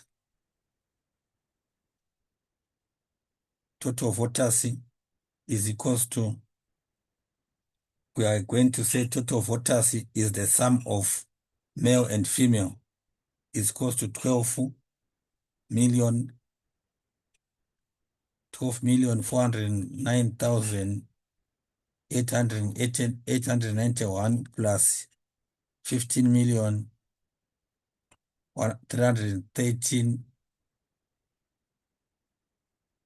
929, which is gonna give us a total of 27,723,820. So the probability determined as a percentage, the probability of randomly selecting a male voter from the total number of voters, which is equals to say for male voter is equals to say that for a male voter is equals to 12 million over the total multiplied by 100, 12,409,891 over the total 27,723,820 multiplied by 100 over 1. That is what we are calculating as a percentage, which is gonna give you is gonna give you correct to one decimal place. I can say 44 point 44.8 44.80%.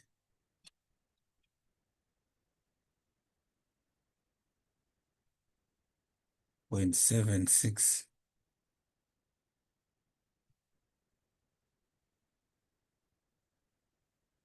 And then arranging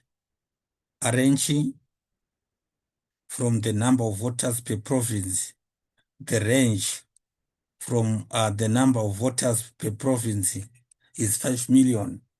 Calculate the missing value L if the Cape Town, if the Northern Cape had the lowest number of recorded voters, 4.2.3.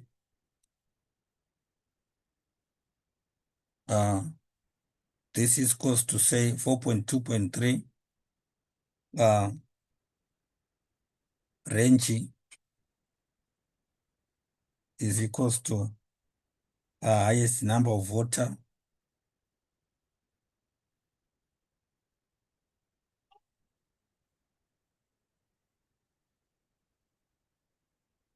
highest number of voters minus lowest number of voters minus lowest number of voters. That is the range. So we are saying that we are going to say that in this case our range is given that the range is 5,888 5,885 202 is equals to highest.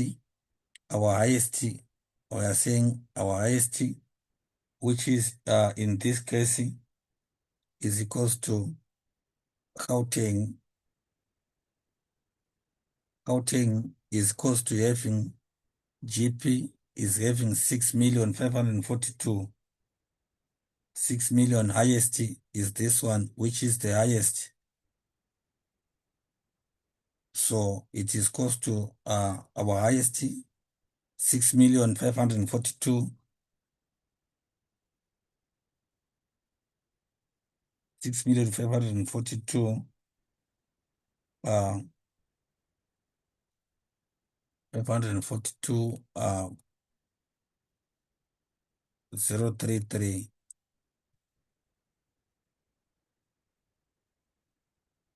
minus L, because L is the lowest. Hence, we are just using the formulas that are supposed to be used to calculate these figures. So it is that is equals to say that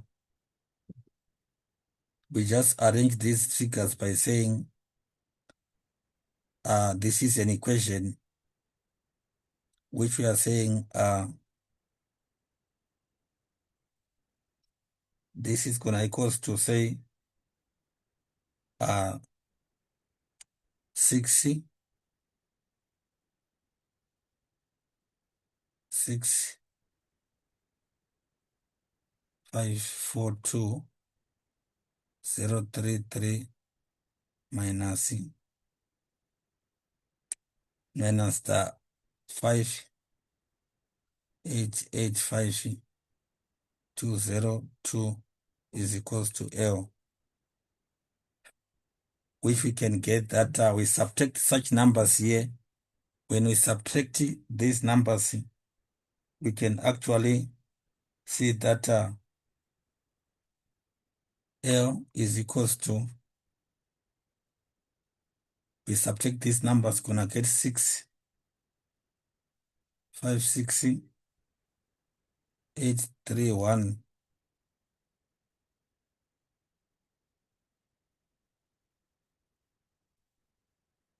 Which is the value of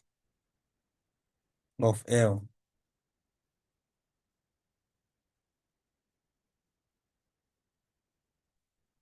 Our L can be calculated in this case. Describe the trend in the number of recorded female voters with regards to the different age groups. Describe the trend.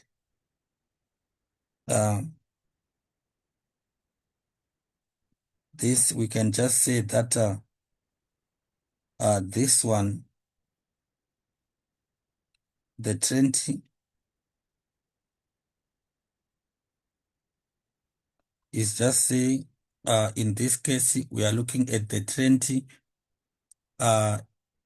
in the number of recorded female voters with regard to different age groups. In the number of female voters, we are looking at this category. So the trend, as you can see, we are seeing the number start with 320. We have got 326,986. It also, that is the age group of 18 to 19. We also have increased significantly, and then we have got a steady decrease again from the age of 40, and then we therefore say that the trend, we can therefore say that the number of female voters increased up to the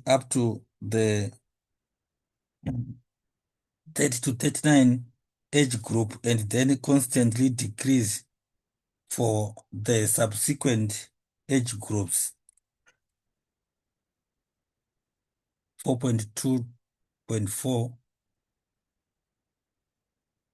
the trend, we have got the number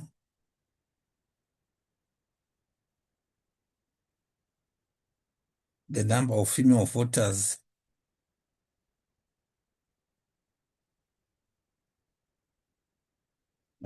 increased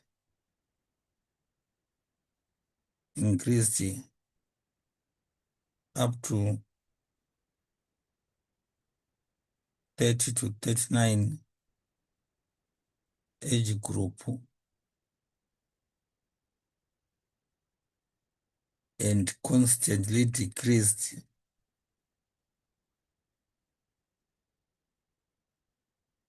and consistently decreased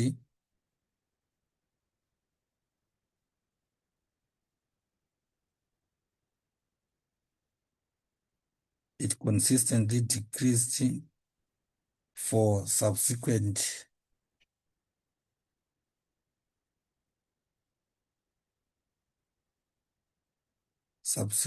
older age groups.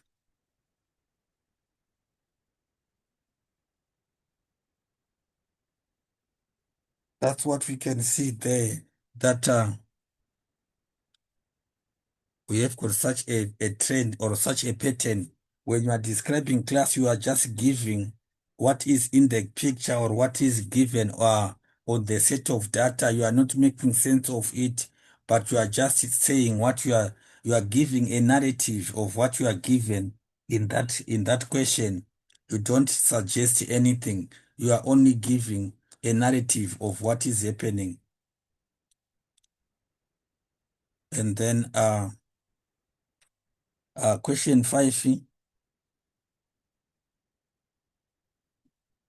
Question 5 is just for us to say that we are given that the Ivory Coast is a country in West Africa. Neo is a coach for the national soccer team of Ivory Coast. Shows the 10 goal scorers, the number of games played, and the number of goals scored by the national team. So 5.1, it says identify the player who scored an average of exactly 1 goal for every 3 matches played.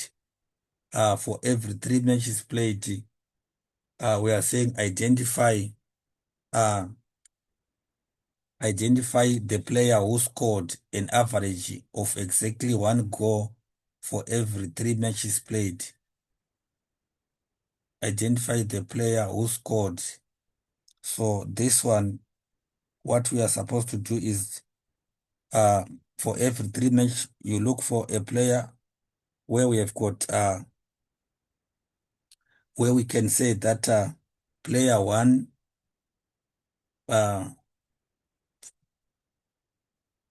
it is scored. Player one scored how many goals, number of games played, and number of goals scored. So we are saying score player one. We have got player one. We have got number of games played and number of goals scored, which we are given that the top 10 goal scorers for the number of games played, they are given there. So what we can see therefore is that we can say that this is to find out that goals over games. This is equals to 5.1.1 goals over games,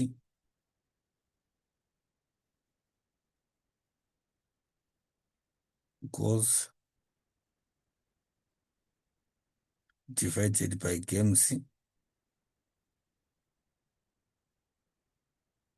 which we are saying player one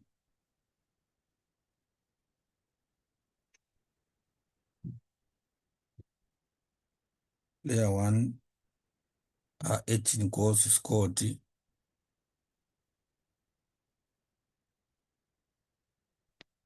18 goals scored, player one 18 goals, and then we are saying in 54 games,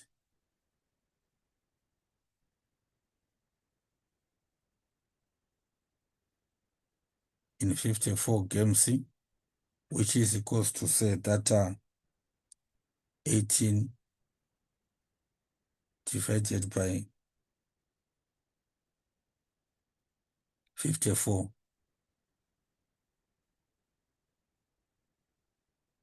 18 divided by 54, which is equals to 1/3.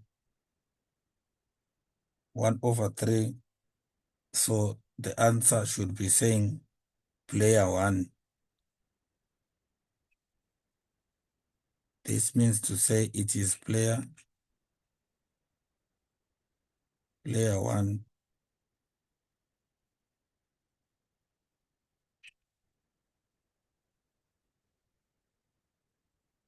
And then Neo compared player G. Neo compared player G with player C and made the following claim. Player G had a better game played to score to goal scored ratio compared to player C. Verify all your calculations whether the claim is correct. This one, we can say that in this one, that is to say player G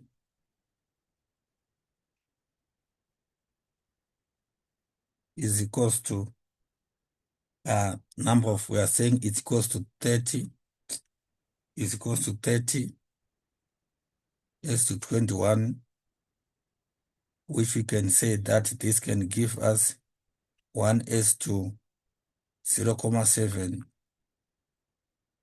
and then layer C is equals to layer C is equals to 50.80, is equals to 50.80, and then which is equals to 1 s to 0.56, 1 s to 0.56. So the question is saying we are comparing these players class. We are comparing player G versus player C, and then we have got the ratios of their performance s to 1 s to 0.56. So now, what are we supposed to do here? We are saying, is this, if you look at this one, the claim says that player G had a better game played to goals scored ratio compared to player C. Yeah, you can see that this player, the claim is correct because we see 1 s to 0.7, s to 1 s to 0.56. So his claim is correct.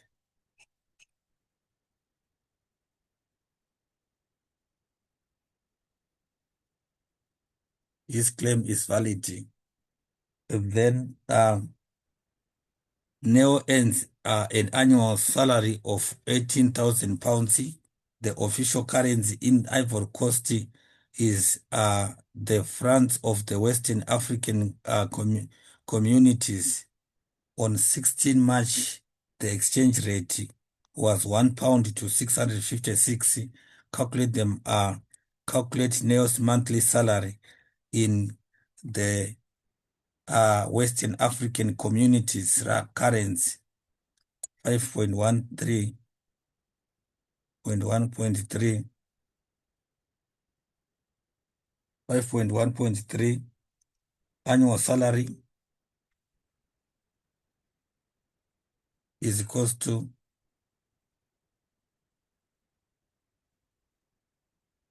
annual salary, which is equals to £18,000. And then we are saying that we say £18,000, which is on this rate 6.656, which is on this rate 656.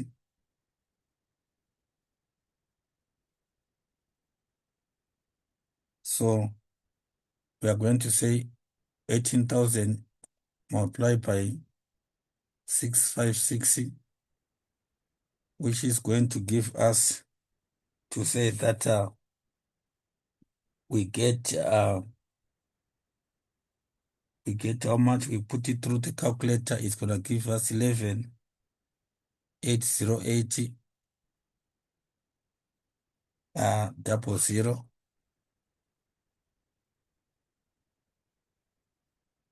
XOF. And therefore we are saying calculate monthly salary. Calculate, this is annual. If you can see, it says 18,000. 18,000 is annual, which is yearly. So monthly is equals to 11,808 00 divided by 12, which is equals to give you that divided by 12, which can give you 98400 x OF.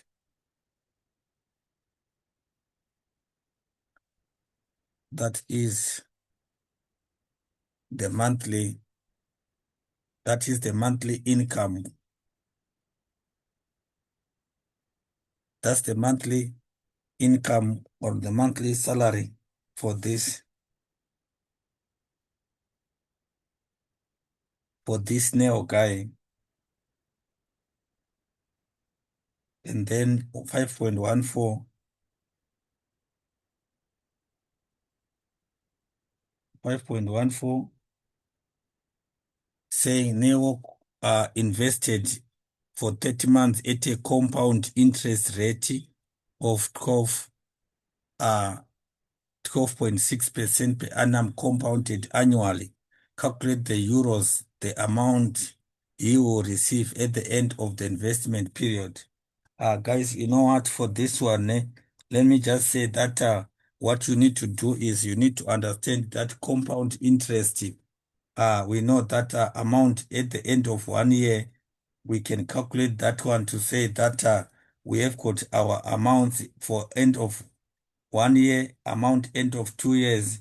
So the amount that you get at the end of 1 year, you might also multiply it by the percentage that is given there. So we are saying it has been compounded at the rate of 12.6%, and for 30 months, it has compounded for 30 months.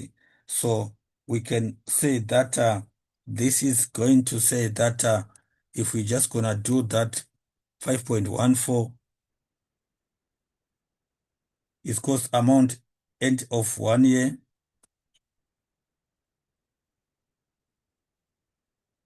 end of 1 year is equals to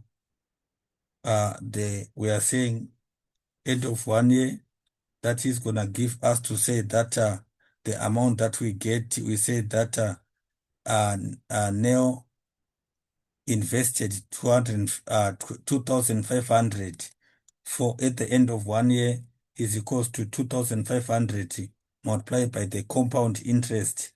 So it is equals to 2,500 multiplied by the compounded interest. We say it is 112.6 obviously over 100,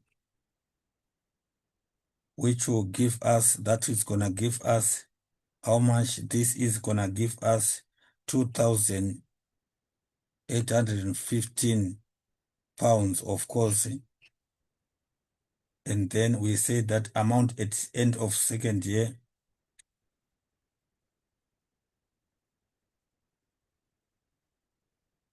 in end of second year is equals to end of second year is equals to, we are now using 2,815. Remember, we said it is compounding, multiply by the same percentage again, multiply by our percentage 112.6 over 100, which is gonna give us to say that we can get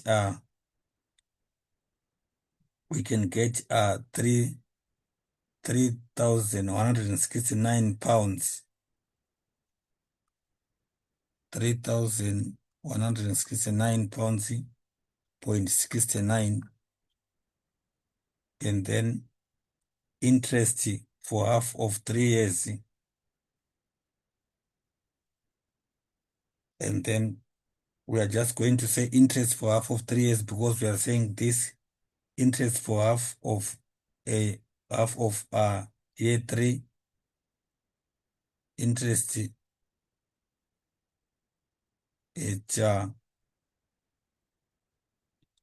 interest for actually half of year 3 interest for half of year 3, which is equals to say that our amount that we got 3169.69 multiplied by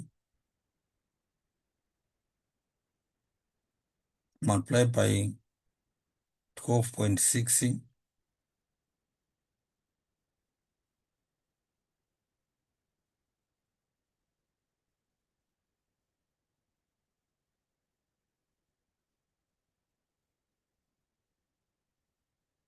over 100 multiplied by half, which is 1 over 2 multiplied by 6 over 12, which is the same as 1 over 2, which is going to give us to say that it's going to give us 199.69 pounds, and then total amount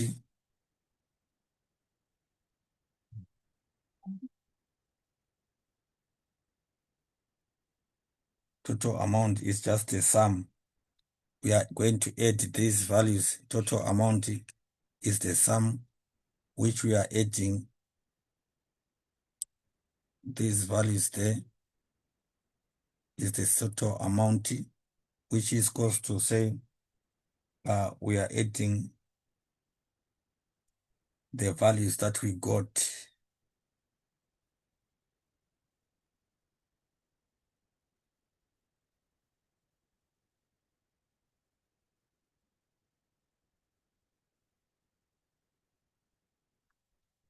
It's equals to say 199.69 plus 36 plus 3, 169.69 plus 2.2815, which is going to give us, just add through the calculator, then you just get the total there. Then you just get the total. So class, that is basically what you need to do, is that you are just understanding that compound interest. You get the initial amount and then you are going to use it over the period of time using the, it actually it is supposed to be cumulative, so that when it becomes cumulative, it means that you are going to understand that the values are going to increase as you go. The values will increase as you keep going. So for the interest of time, I just want to say thank you so much for your time, and all the best in these exams that we are going to write. All the best, all the best. And I hope that you are not going to make mistakes except to pass these exams. Let's keep connected. More revision is coming. And until we meet again, have a great and beautiful studies, and all the best in the end of the academic race. Get your best, get what you want. Connect to Metric Hub. All other subjects are there, and we are going to run them here. Thank you.